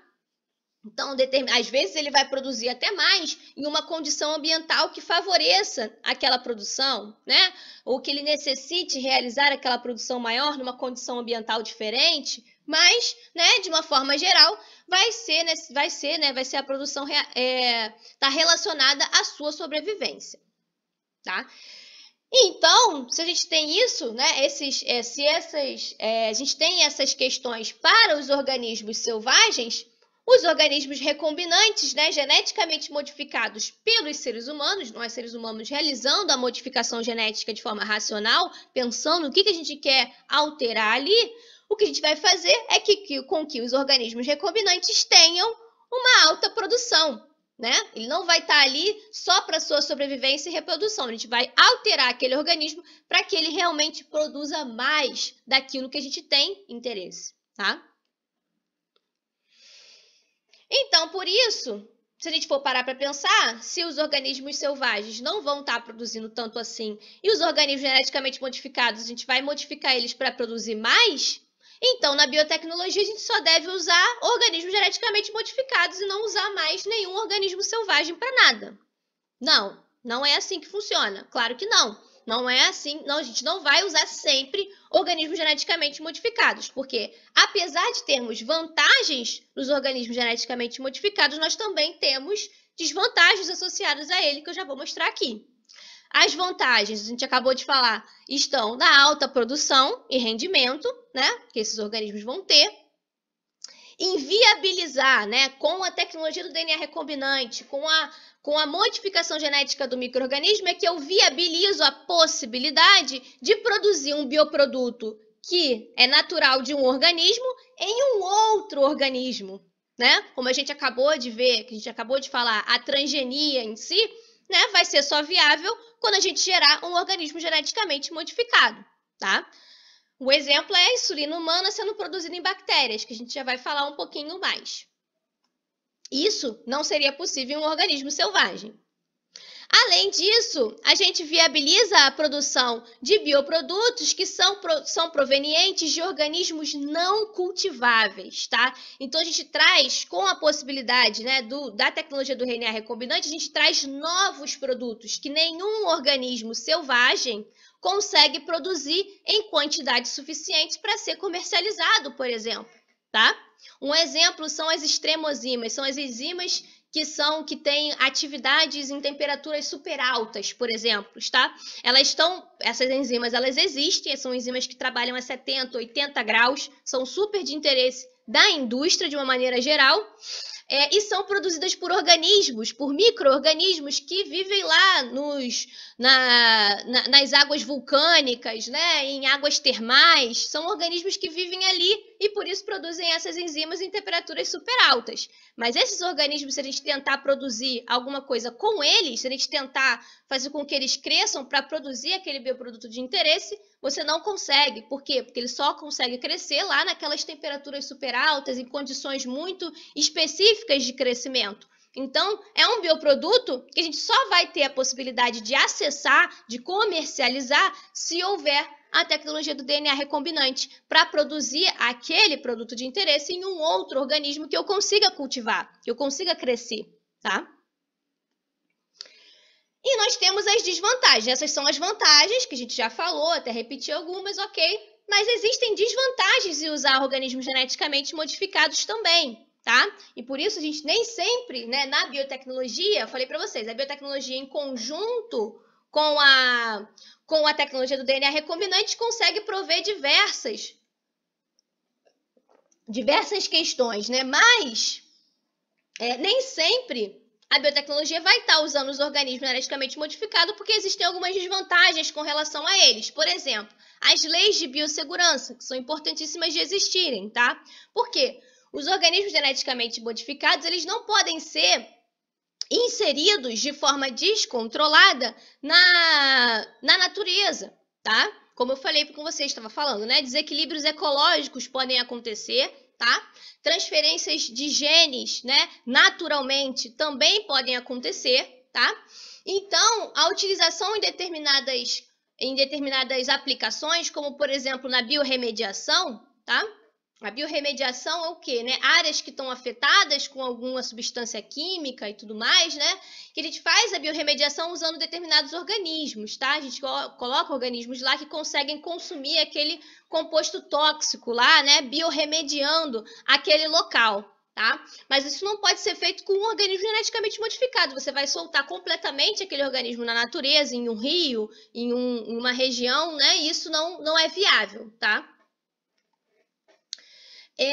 Além disso, a gente tem, né, como desvantagem a instabilidade gênica. Um organismo geneticamente modificado, ele pode acabar perdendo aquele conteúdo gênico ou o plasmídio, que a gente já vai falar um pouquinho sobre plasmídio, né? Ou aquela construção gênica que foi inserida naquele organismo, tá? Então, ele pode acabar perdendo isso. Existe uma instabilidade associada a ele que vai inviabilizar a utilização dele em determinadas aplicações específicas, tá? Além disso, em muitos casos, modificar um organismo geneticamente para produzir alguma coisa de interesse em grandes quantidades, que nem eu falei, né? Que eu quero que produza muito. Às vezes, isso vai afetar o crescimento daquele organismo, né? Então, ele não consegue crescer, às vezes, tão bem quanto um organismo selvagem, tá? E isso vai ser bastante ruim quando eu tenho um processo em que eu vou botar o meu organismo sem um controle de contaminação, por exemplo. Se aquele organismo ele cresce menos e se eu tiver uma contaminação com outros organismos ali, os outros vão crescer bem mais rápido que ele e vão conseguir ali tomar aquele lugar, aquele espaço e desfavorecer o geneticamente modificado que ficou ali tímido, crescendo devagarzinho, tá? Bom, isso é o geral que eu tinha para falar da tecnologia do DNA recombinante, tá? Vocês entenderem o que é um organismo geneticamente modificado, o que é um organismo transgênico dentro desse contexto. E agora a gente vai falar um pouquinho, tá?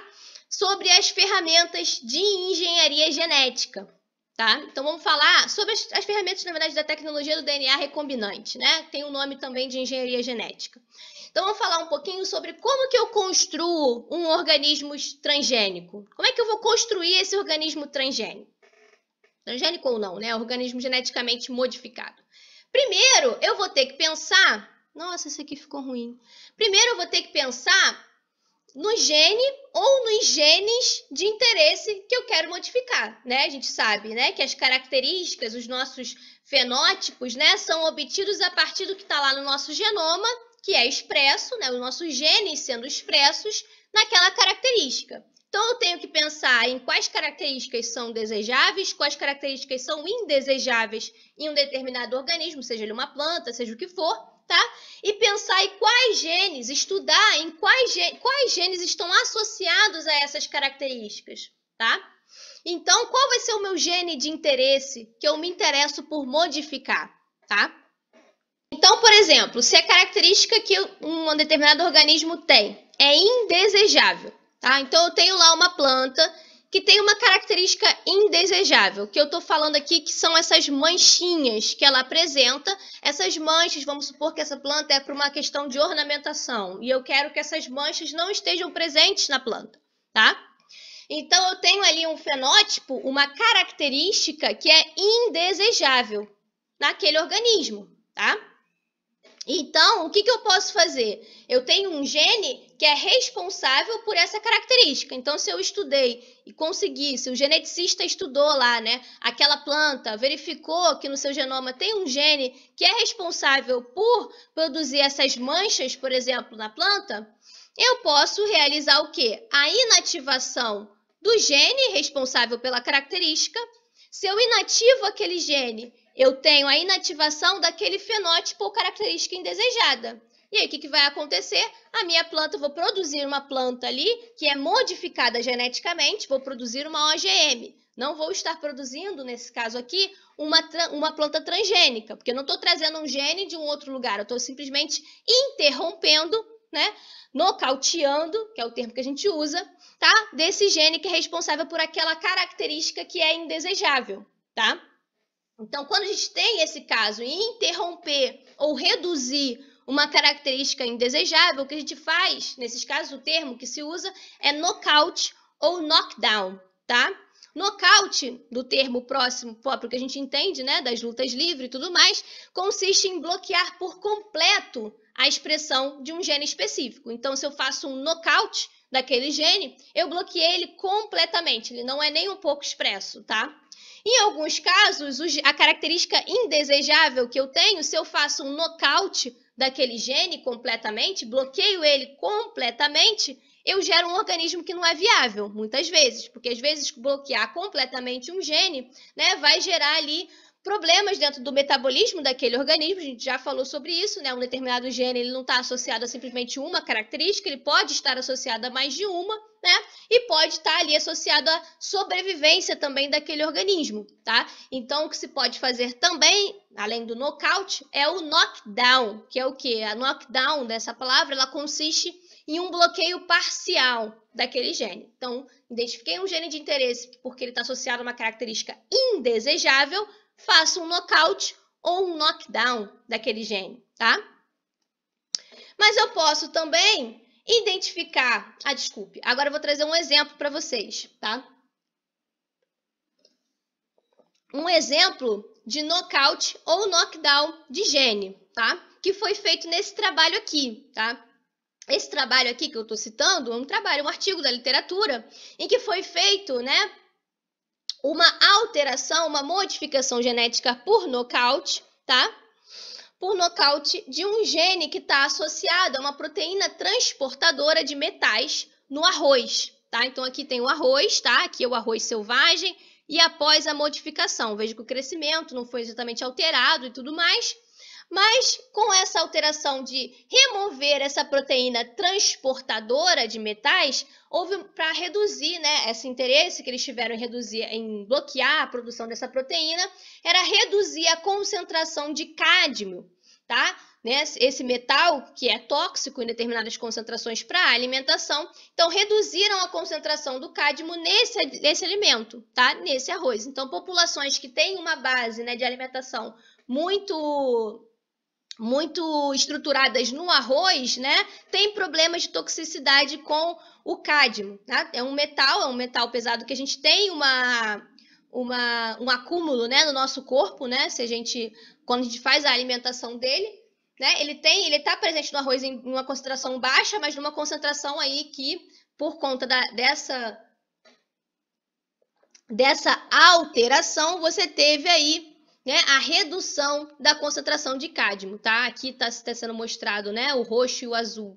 São os cultivares, né, que não tiveram essa modificação. E esse daqui, os outros dois, vermelhinho e verdinho, são os que tiveram a modificação. Então, reduziu-se bastante, como pode ver, a concentração de cádmio aí na produção desse arroz, tá? Então, um alimento, a gente já tem ali um alimento geneticamente modificado para ser, né, utilizado, né, com uma concentração menor de cádmio.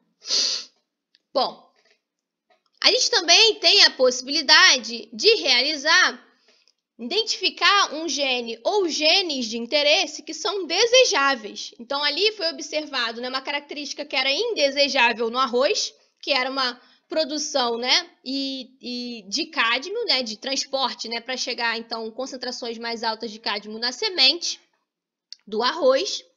Mas, então, foi feito, né, um knockout, naquele caso, mas eu também posso identificar uma característica de um organismo que é uma característica desejável, não é uma característica indesejável, é uma característica que é interessante, tá? E sendo uma característica interessante, eu posso fazer o que a gente chama de expressão homóloga, tá? Que é o quê? Superexpressar genes desejáveis que já estão presentes no genoma daquele organismo, tá? Então, aqui, por exemplo, a gente tem um organismo com uma característica de interesse qualquer, eu identifico quais genes estão relacionados com essa característica de interesse, eu insiro esses genes, né, mais cópias daquele gene, eu boto aquele gene num promotor, lembram do promotor? Né? A gente tem um promotor associado àquele gene.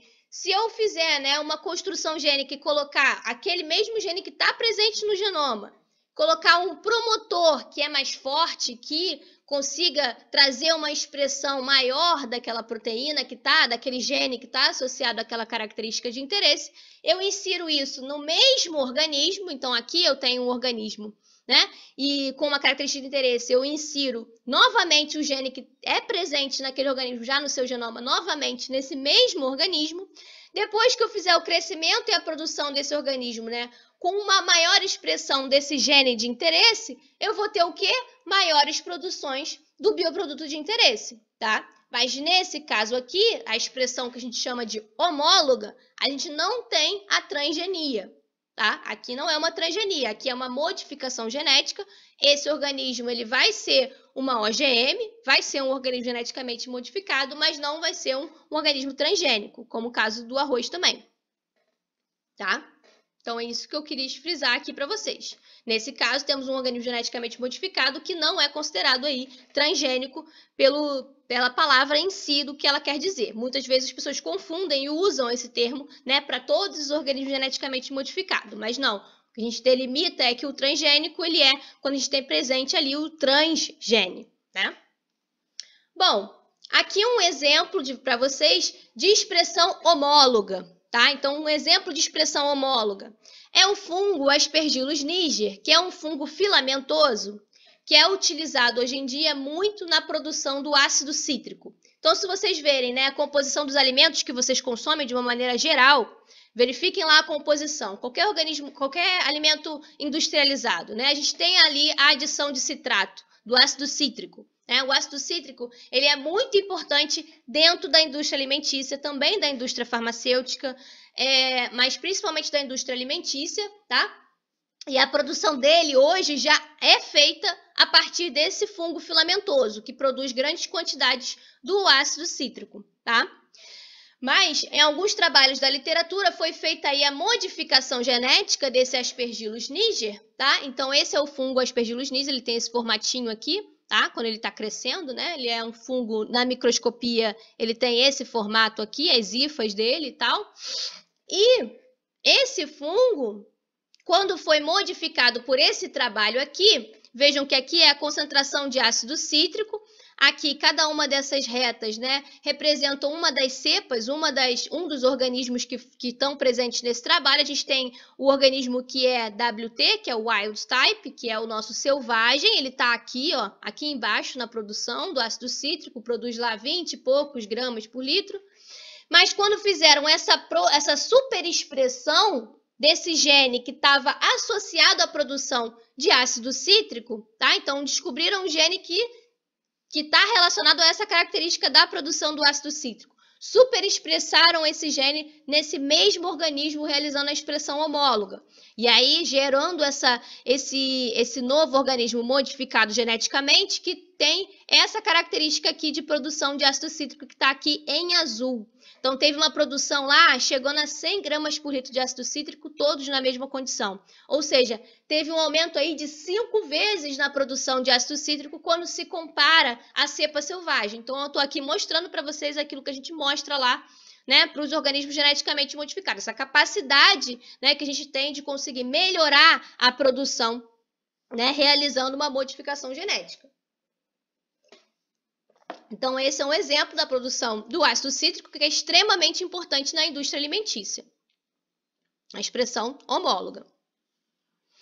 E nós temos também a expressão, né, heteróloga, que a gente chama de heteróloga, tá? Na expressão que a gente chama de heteróloga, a gente tem a expressão de genes desejáveis, mas que não estão naturalmente presentes naquele organismo. Então, a gente tem a produção a expressão de um gene de um organismo, de uma espécie, em um outro organismo de espécie diferente. Aqui a gente tem a transgenia, tá? Aqui nós temos a transgenia, que também é chamada de expressão heteróloga, tá? Então, nós temos um organismo doador, tá? A gente já falou dos organismos, um organismo doador que apresenta o gene de interesse, uma característica de interesse. Nós fazemos o isolamento desse gene, desse organismo doador, que é o nosso transgene, tá? Que vai ser, então, inserido no organismo receptor. Nesse caso aqui da expressão heteróloga, tá? A gente chama esse organismo receptor de plataforma de expressão. Por quê? Nesse caso aqui, a gente tem um organismo doador que produz aquilo de interesse, mas não produz em quantidades grandes, que a gente possa ali associar, né, a uma comercialização daquele bioproduto de interesse, tá? Então, a gente vai transferir isso para um organismo receptor, que é chamado de plataforma de expressão. Por quê? Porque ele vai ser um organismo que produz muito, que cresce muito bem, que se cultiva muito facilmente, né? E que a gente consegue, então, ter grandes produções daquele bioproduto de interesse, tá? Então, nesse caso aqui, o organismo de receptor é chamado de plataforma de expressão. Recebeu esse transgene, ocorre o crescimento e a produção por essa plataforma de expressão, por esse organismo que recebeu o transgene, e aí eu tenho a produção do meu bioproduto de interesse. Vamos a um exemplo, que é o primeiro exemplo, né, que a gente tem. Na verdade, ele foi nos anos 70, foi a primeira evento aí de expressão heteróloga de produção, né, de um bioproduto de interesse de uso humano, que foi a insulina humana, tá? E hoje em dia, desde alguns anos depois, isso já foi determinado comercialmente, e hoje em dia é dessa forma que ocorre a produção comercial da insulina humana. Ela é produzida por bactérias hoje, tá? E utilizada pelas pessoas que têm diabetes. Então, o que aconteceu? A gente tem o nosso organismo de origem, que nesse caso aqui desse exemplo vai ser o ser humano. O ser humano produz a proteína insulina, que é importante lá para a regulação da glicose, né? Por aquele indivíduo, por nós, né, seres humanos. Mas a gente tem um interesse em produzir e comercializar a insulina, que deve ser utilizada como medicamento, como biofármaco, pelas pessoas que têm diabetes, correto? Anteriormente, a insulina ela era utilizada, né, ela era extraída de porcos, de suínos, tá? E comercializada. Tinha várias reações adversas relacionadas a isso, porque é uma proteína diferente das proteínas humanas, então, logo, reconhecida pelo seu sistema imune, tá? Então, gerava várias reações adversas, tá? Fora que a extração em si trazia um custo maior do que se produzir em uma bactéria, tá? Então, por isso que foi feito, então, um isolamento do gene da insulina, né, que foi descoberto, né, em humanos, né? Então, a gente já tinha um estudo lá da insulina, verificou-se a sequência de aminoácidos daquela insulina, né? A sequência de aminoácidos daquela proteína em si, foi montado um gene, né, com a mesma codificação, né, que daria exatamente a insulina humana.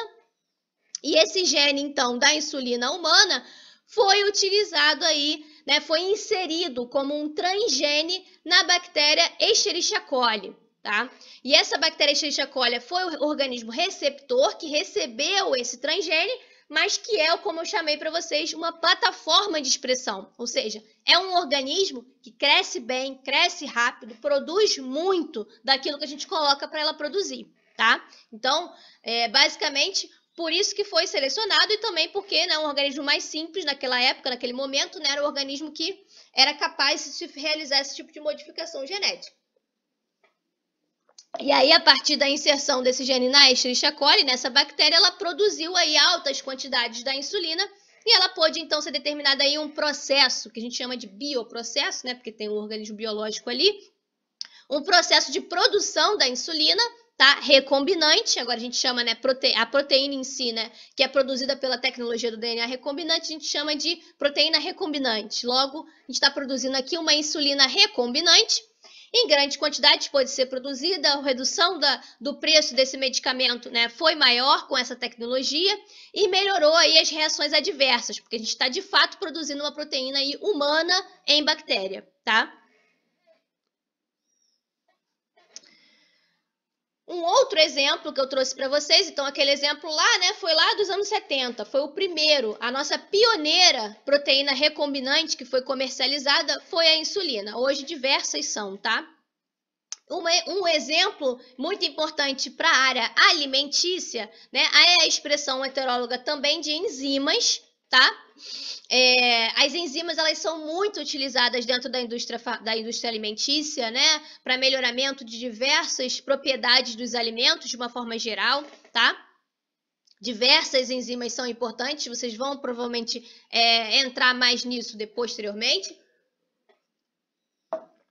E a gente teve aí, por exemplo, na literatura, um exemplo de uma expressão heteróloga, então, de um organismo produzindo em outro, né? A expressão heteróloga de uma lipase, né? É uma enzima, né? A lipase que atua aí em lipídios, né? Atua aí nos triacilgliceróis, né? Triacilgliceróis. E essa enzima, né? Lipase de uma planta, da mamona, tá? Que é a Ricinus communis, que é essa daqui, tá? Então, a lipase de uma planta, né, de interesse, que verificou-se que era uma lipase de interesse, com várias características e propriedades, né, importantes, diferenciadas, foi produzida aí pela levedura, por uma levedura, tá? Essa levedura é chamada de Pichia pastoris. Aí, por que, professora, foi produzida essa levedura? O mesmo caso, né, da expressão heteróloga em bactéria. As leveduras também são organismos muito interessantes como plataformas de expressão. Produzem muito, crescem rápido, conseguem produzir aquilo que é de interesse. No caso aqui, queria se produzir a lipase lá da mamona. Então, foi feita, né, a inserção, né, do gene da lipase de mamona na levedura, ela produziu em quantidades, né, cavalares, vamos dizer assim, né, em quantidades bem grandes da proteína. Isso aqui é um gel de proteína que a gente chama, tá? Esse gel de proteína a gente consegue ver a produção, essa mancha bem grande aí está sendo mostrada, né? A produção que foi feita dessa proteína na levedura, que foi bastante grande, tá? E essa enzima, ela é de interesse diversos, né? Dentro da indústria alimentícia, tá? E um dos interesses, né, que se tinha nessa enzima é justamente a produção, tá? A realizar a conversão de lipídios, né, simples, lipídios que a gente consegue extrair de diversas plantas, de diversos locais da natureza, tá? Lipídios simples, como esse daqui, que é o nosso óleo palmítico, né? Que tem ali, né, os seus ácidos graxos palmíticos, que é um lipídio simples, que é produzido aí por diversas plantas, tá, pessoal? Então, o que se tinha interesse dessa lipase era de converter esse lipídio simples num lipídio que a gente chama de estruturado, tá? Um lipídio estruturado, com uma estrutura específica, tá? Então, a estrutura específica, né, desse lipídio era obter aí, como os ácidos graxos, 2 ácidos graxos oleicos e um ácido graxo do tipo palmítico, tá? Então, essa estrutura específica desse lipídio é muito difícil e caro de sintetizar quimicamente. Então, realizar a conversão por uma enzima é muito mais simples e elas conseguem fazer isso, né, de forma bastante específica. Realizar a modificação em uma posição da molécula, na outra posição da molécula, né? E realizar a produção desses lipídios que são, por exemplo, chamados de estruturados, que estão muito relacionados também, né, além de outras aplicações, né, na área de cosméticos, na área de saúde, né? Está bem relacionado à produção, né, desses lipídios para formulação, né, de fórmulas, né, para recém-nascidos, para bebês, né, com uma composição mais próxima do leite materno, tá? Que apresenta esses lipídios estruturados, tá bom? Beleza, um outro exemplo da expressão heteróloga, o que a expressão heteróloga pode fazer, né? A gente falou ali, né, da produção de uma enzima de interesse. Mas e se eu produzir mais de uma enzima de interesse? Eu consigo chegar em uma rota metabólica. Quando vocês forem falar, né, sobre bioquímica, vocês vão entender essa questão da rota metabólica, né? Existem aí rotas metabólicas de produção de uma determinada substância. Para o organismo produzir uma determinada substância, como, por exemplo, um beta-caroteno, né, que é um carotenoide super importante também da indústria alimentícia, né? Para se chegar no beta-caroteno, é necessário aí diversas enzimas que vão converter uma substância em outra, em um intermediário, para chegar, então, no beta-caroteno. A gente não necessariamente, dentro da expressão heteróloga, precisa inserir uma enzima só, tá? A gente pode inserir uma, duas ou mais enzimas, formando uma rota metabólica inteira, que normalmente seria produzida por um organismo, sendo produzida em um outro organismo de interesse, para que se tenha uma produção em altas quantidades. O beta-caroteno hoje, né, é uma molécula, né, que é obtida a partir da extração, né, de diversos alimentos que apresentam o beta-caroteno em produção alta, tá? Mas a produção dele por micro-organismos consegue produzir mais, né? Aquilo que a gente falou, né? A produtividade maior de conseguir produzir mais desses carotenoides e conseguir utilizar mais eles ainda como suplementos alimentares, nas rações animais, né? Dentro da alimentação humana também, e os vários benefícios que a gente tem desses carotenoides para a saúde, tá? Bom, não esqueci de comentar, esse aqui é um exemplo da produção de beta-caroteno, né, por uma inserção da rota inteira de produção do beta-caroteno numa levedura, aqui essa levedura que é chamada de arróvia lipolítica. Vejam que ela normalmente tem uma coloração branquinha, tá? Esse organismo, ele tem uma coloração branquinha, tá? Quando ele está produzindo aí, né, o beta-caroteno, quando a gente faz a alteração no organismo geneticamente modificado, ele fica com essa cor, com essa aparência aí laranjona, né, de altíssima produção do beta-caroteno, tá? Bom, essa parte aqui a gente vai falar, a gente falou então, né, dos genes ou gene de interesse. Então, quando eu vou construir um organismo geneticamente modificado, a primeira coisa que a gente tinha que pensar e pontuar Era qual característica é indesejável, qual é desejável, né? Vou fazer nocaute, vou fazer knockdown, vou fazer uma superexpressão de uma característica que aquele organismo já tem, ou não, vou fazer uma produção dessa característica aqui em um outro organismo para poder produzir mais daquilo ali, né? A expressão heteróloga, tudo mais. Então já pensei qual é o gene meu de interesse, tá? Mas em quem eu vou produzir ele, né? Qual vai ser o organismo que vai expressar para produzir? Se eu quero fazer uma produção, né, alta, né, eu vou ter aí uma plataforma de expressão, tá? E aí, qual vai ser a minha plataforma de expressão? Que lá foi selecionada para insulina, bactéria, as outras ali, outros exemplos que a gente mostrou foram as leveduras, né? Quais organismos a gente pode modificar? Basicamente, quase todos, tá? As bactérias são os primeiros, né, organismos que foram modificados porque eles são mais simples. Eles têm uma fácil modificação genética e um rápido crescimento. A bactéria cresce muito rápido. E aí a gente tem as leveduras. As leveduras são os eucariotos, né, mais simples, né? São eucariotos, então são mais complexos, conseguem produzir proteínas mais complexas, né? Mas, né, tem também, né, são unicelulares, tem uma fácil modificação ainda e tem um crescimento bastante alto, tá? Além disso, a gente tem os fungos filamentosos, que eu mostrei para vocês, o aspergillus, que produz o ácido cítrico hoje, são muito utilizados também na biotecnologia para a produção. A gente tem as microalgas, tá? As microalgas também hoje são usadas para a produção de diversos produtos de interesse, tá? Inclusive os carotenoides também são muito produzidos por microalgas, vitaminas, né? Pigmentos de uma maneira geral, tá? Também são muito usadas. As plantas podem ser usadas como plataformas de expressão de um produto aí de interesse também, tá? Elas têm um cultivo também de baixo custo, como as microalgas, porque o cultivo, né, o crescimento delas está associado, né, por conta da autotrofia, né, está associado à conversão lá de energia, pelo CO2, né, e a luz, né, com isso elas conseguem fazer a fotossíntese e crescer, então os cultivos são de mais baixo custo. E além disso, a gente consegue também produzir, usar como plataforma de expressão, né, quando a gente precisa de alguma produção, né, de uma determinada proteína, ou de um determinado fator, ou de um determinado hormônio, que é extremamente complexo, que precisa ser uma célula animal a produzir aquele hormônio para que ele fique exatamente idêntico àquele que é produzido, por exemplo, por seres humanos, né? Aí a gente usa as células animais, células de mamíferos, células de insetos, tá? Também podem ser utilizadas. São só as células, né, que são cultivadas e proliferadas ali, né, naquele cultivo, tá? E etc.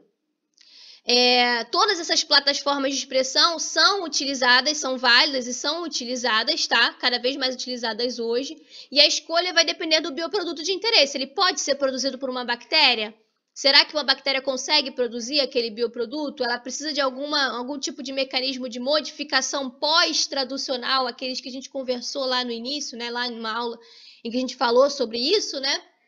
Será que eu consigo? Será que ela tem todos o maquinário necessário para modificar, né? Após a tradução daquela proteína, consegue ter o maquinário para modificar aquela proteína e formar, né, a proteína funcional? Ou não, ou precisa ser uma célula animal, ou pode ser uma outra plataforma de expressão, tá? Então a escolha vai depender do bioproduto de interesse. Claro que algumas plataformas de expressão são mais usadas do que as outras, como eu mostrei para vocês nos exemplos. Bactérias são muito usadas, tá, para a produção desses bioprodutos, a insulina, né, os fungos filamentosos e as leveduras são muito utilizados, tá? A produção do ácido cítrico, então, pelo aspergillus. O aspergillus produz muito enzimas que são comercializadas hoje e utilizadas na indústria farmacêutica, tá? E isso, né, elas são mais utilizadas, as bactérias, leveduras e fungos filamentosos, porque eles são mais fáceis de se manipular geneticamente, tá? Quando os eucariotos são eucariotos superiores, como as plantas, as células animais, né, a manipulação genética é mais difícil, é mais dificultada, tá? Fora isso, né, esses organismos, eles crescem muito rápido, né? Então, eles conseguem ter produções altas aí daquele bioproduto de interesse, tá? Agora a gente tem uma outra coisa importante quando a gente vai selecionar a nossa plataforma de expressão, ou o nosso organismo, que vai ser o organismo que vai receber aquele transgene, né? Qual a principal diferença entre os genes procarióticos e os eucarióticos, pessoal? Alguém responde?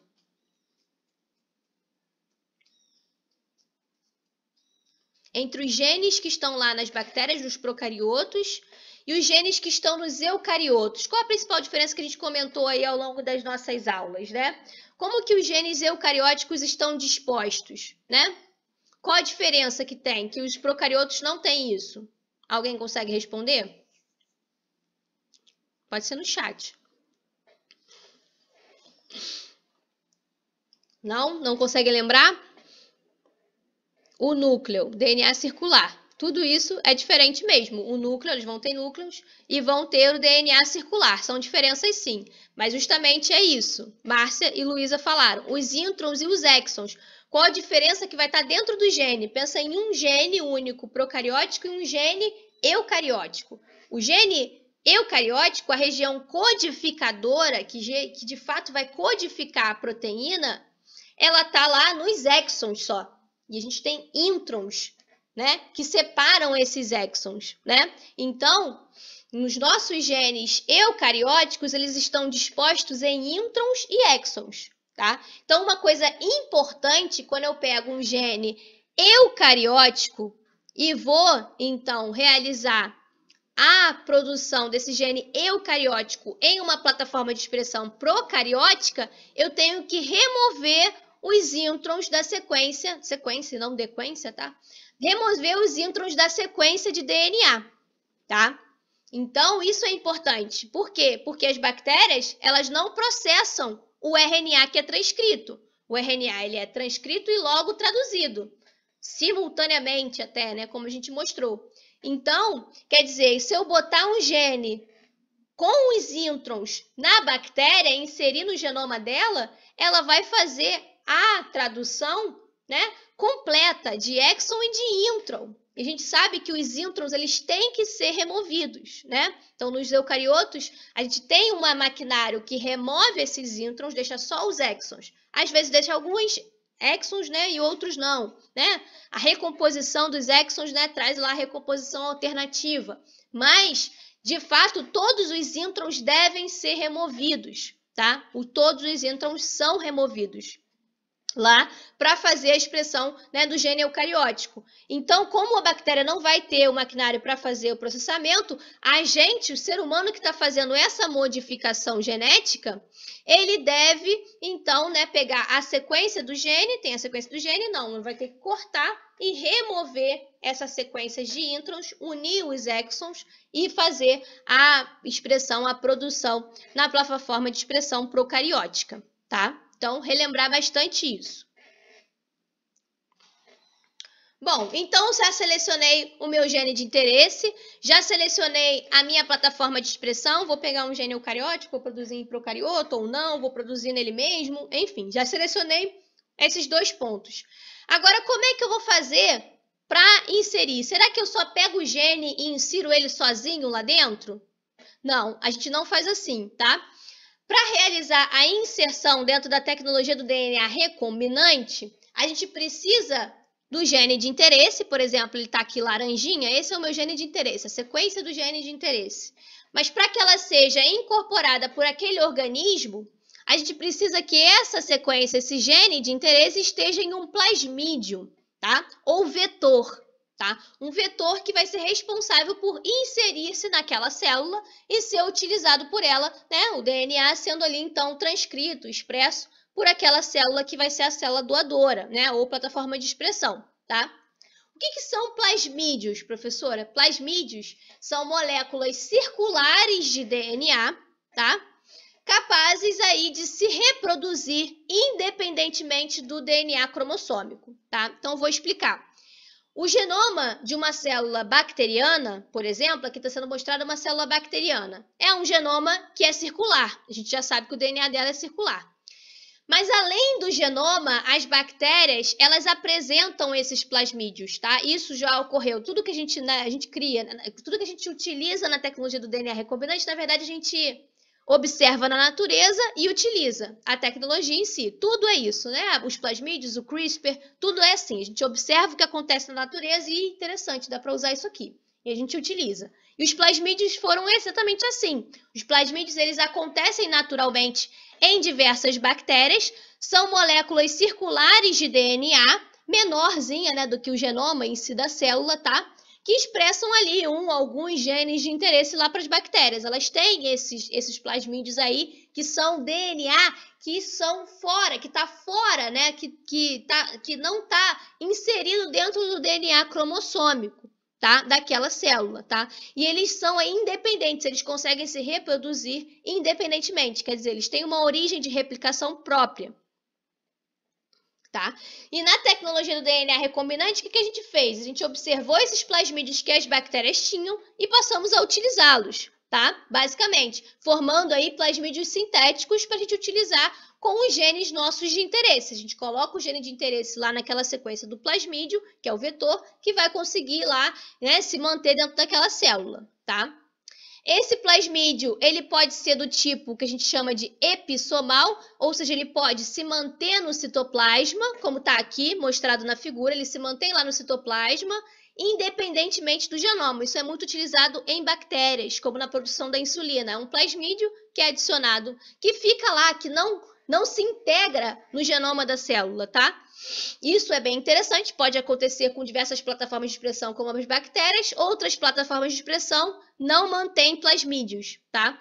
E por isso a gente tem alguns desses plasmídios que a gente insere dentro da célula e depois, logo depois da inserção, ele se integra no genoma da célula. Então, eles são chamados de integrativos. Então, alguns desses plasmídios, a gente botou o gene de interesse no vetor, a gente chama também de vetor, tá? Vetor ou plasmídio. Colocamos o plasmídio no vetor, inserimos naquela célula e ele, sendo integrativo, ele vai conseguir recombinar e se inserir lá no genoma, em uma posição específica, tá? E alguns desses plasmídios vão ser o quê?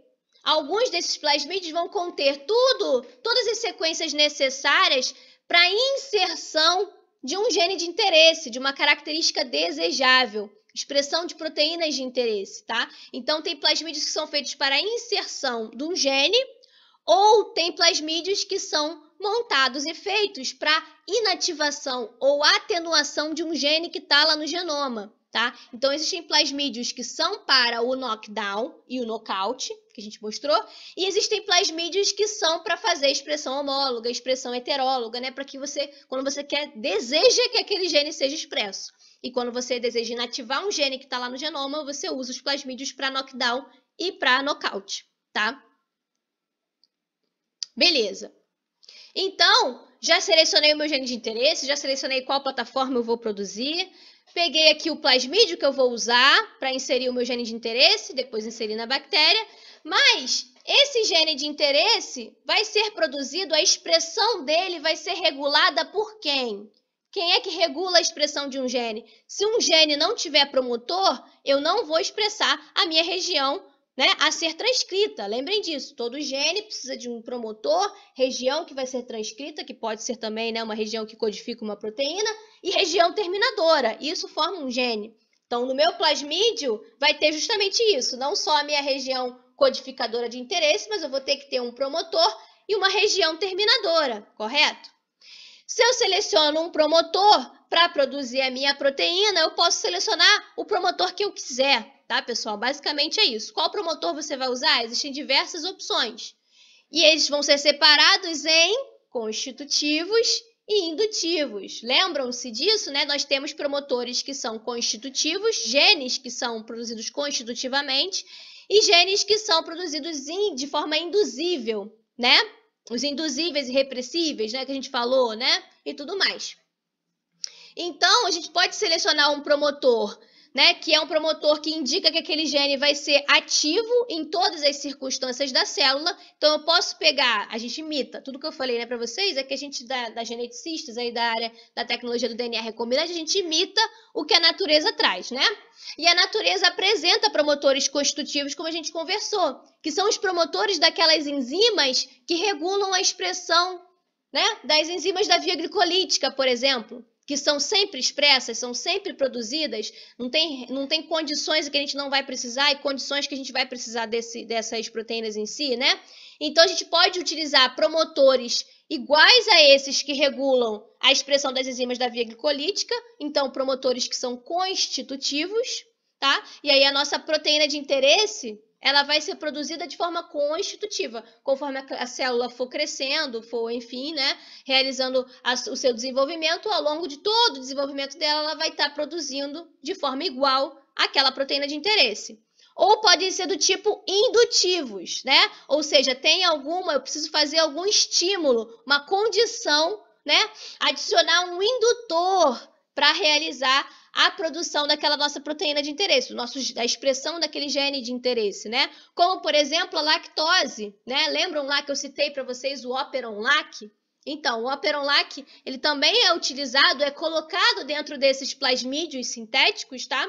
Para serem aí promotores indutivos, né? E eu adicionando lactose lá para aquela célula, ela vai começar a produzir aí sim a minha proteína de interesse. Aqui tem um exemplo, né, de produção, olha, ao longo do tempo, o X é a célula, é a biomassa da célula, né? Ela vai crescendo, né, ao longo do tempo. E a gente tem o nosso produto de interesse, que pode ser a proteína, pode ser um bioproduto, pode ser o beta-caroteno, né, que vai aumentando do mesmo jeito, né, da mesma forma, conforme aumenta a célula, aumenta o produto. Produção, então, sendo associada ao crescimento quando a gente tem um promotor constitutivo.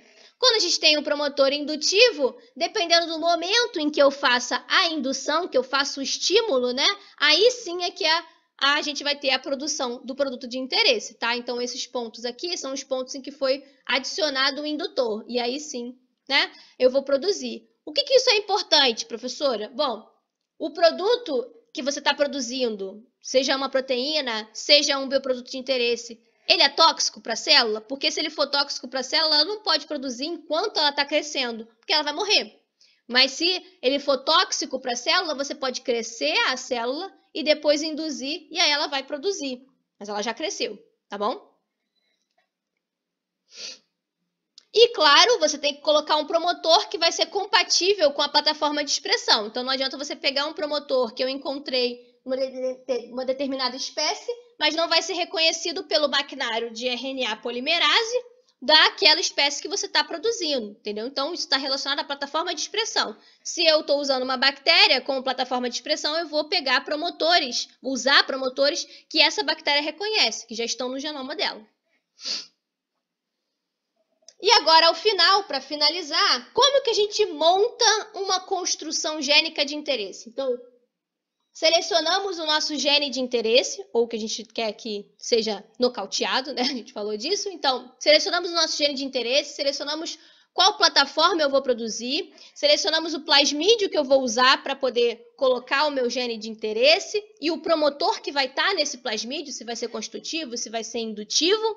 Selecionei tudo. Mas como é que eu vou montar essa construção, gente? Como é que vocês manipulam? Como é que o geneticista manipula o DNA? Vocês nunca pararam para pensar nisso? Então, vou dar uma luz aqui para vocês.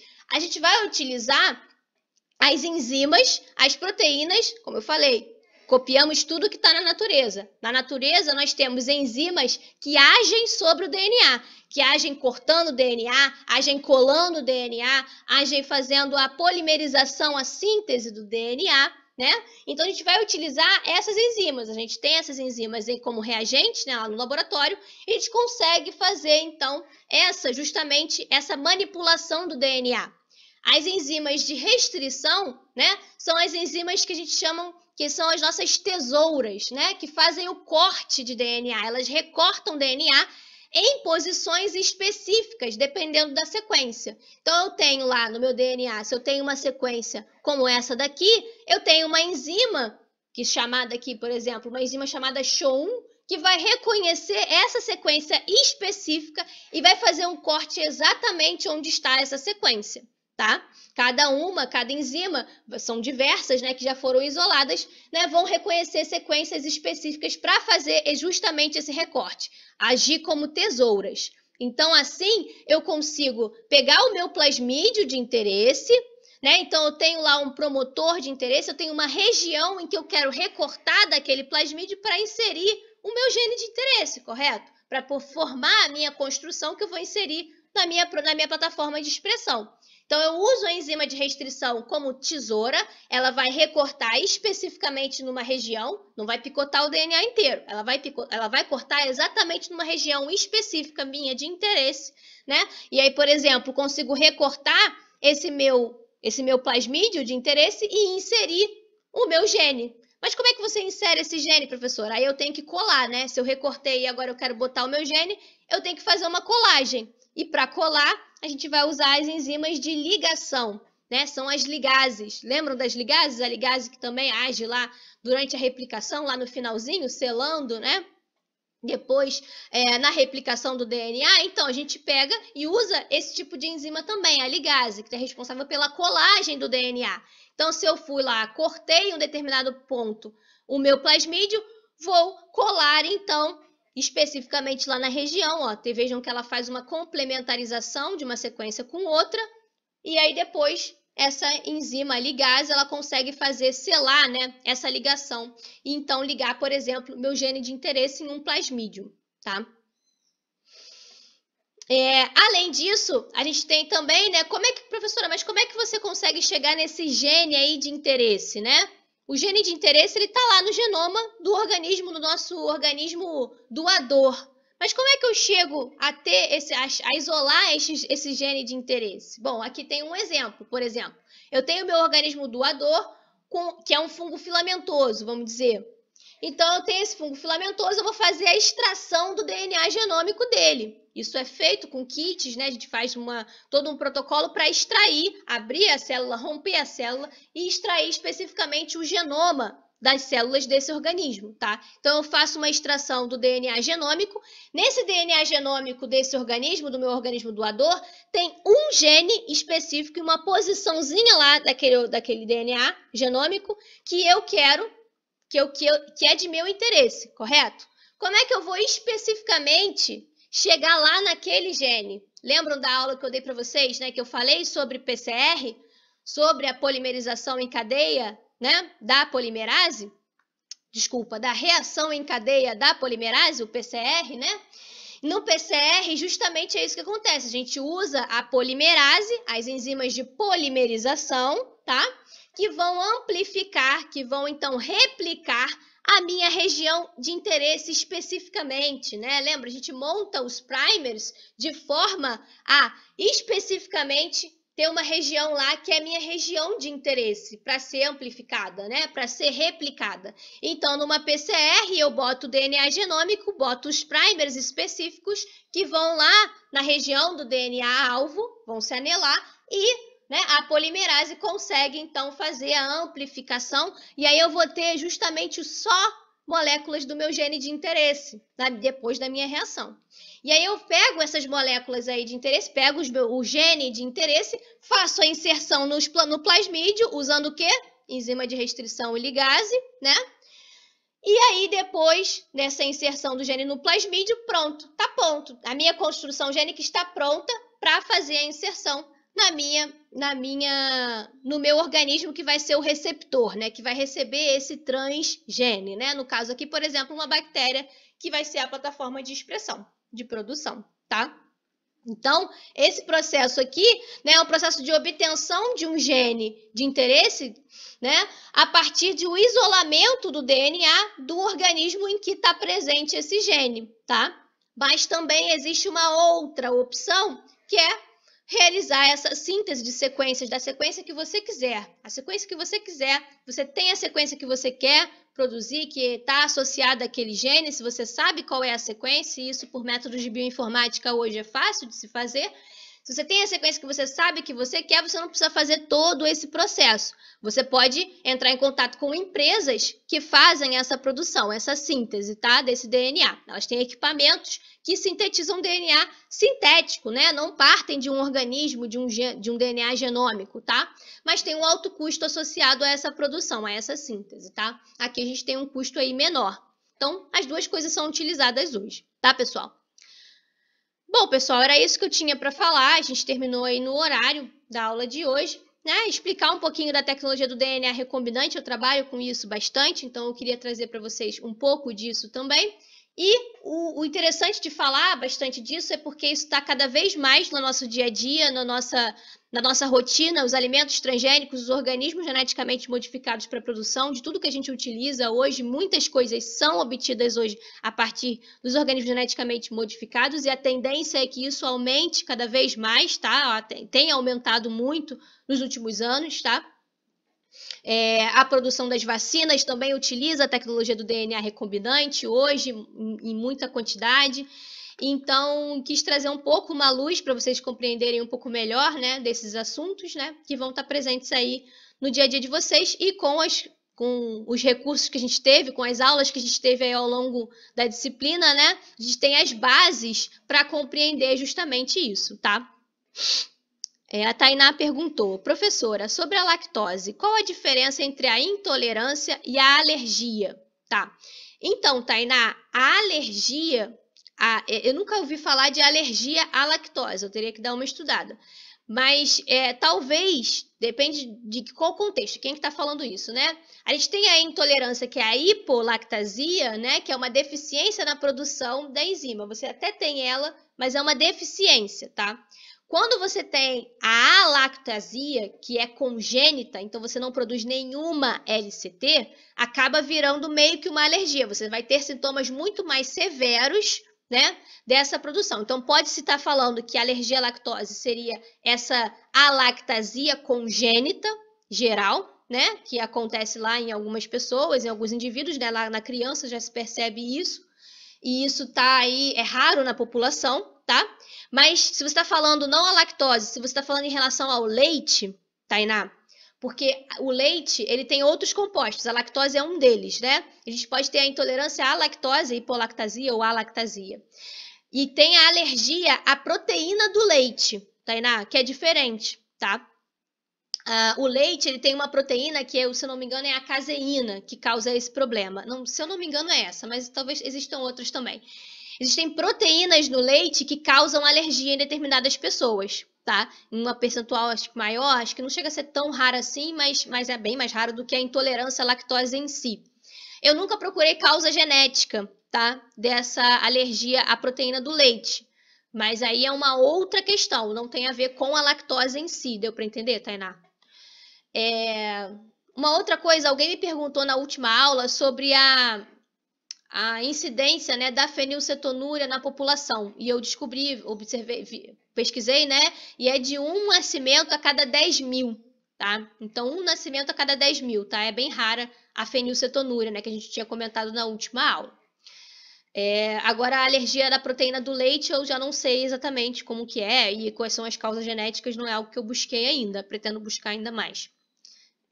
Mas não tem a ver com a lactose em si. O leite ele é composto de diversas, né? É bastante complexo, né? O leite humano também.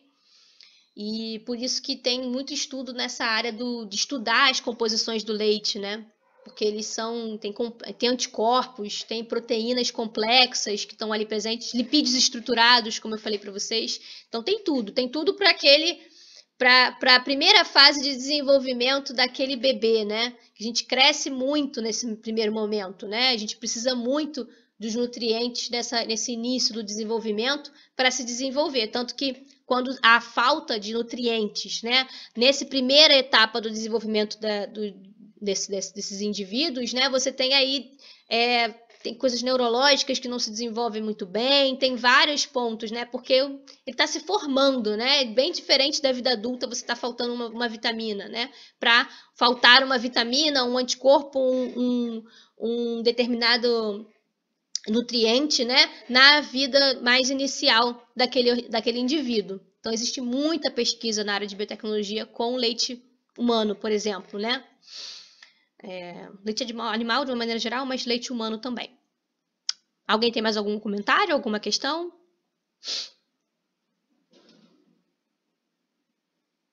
Não? Então, na próxima aula, a gente vai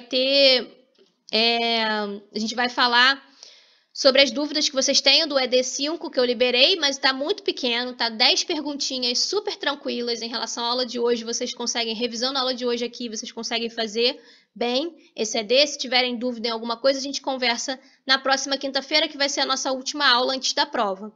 Então eu vou tirar as dúvidas de vocês, mas entendo que eu vá conseguir tirar as dúvidas a tempo ainda de ter tempo de aula para conversar com vocês, a trazer algumas coisas de revisão da matéria, então eu devo trazer pontualmente replicação, transcrição, tradução, regulação gênica, né? Pontualmente só, não vou dar uma aula de cada uma dessas coisas, vou trazer pontualmente para vocês trazerem para mim quais são as dúvidas gerais de vocês, né? Dessas questões, a gente poder fazer uma revisão. Então, quem puder estar presente na próxima aula vai ser bem importante, vai ser legal para vocês, na verdade. Se tiver um aluno, eu dou aula, não tem problema não.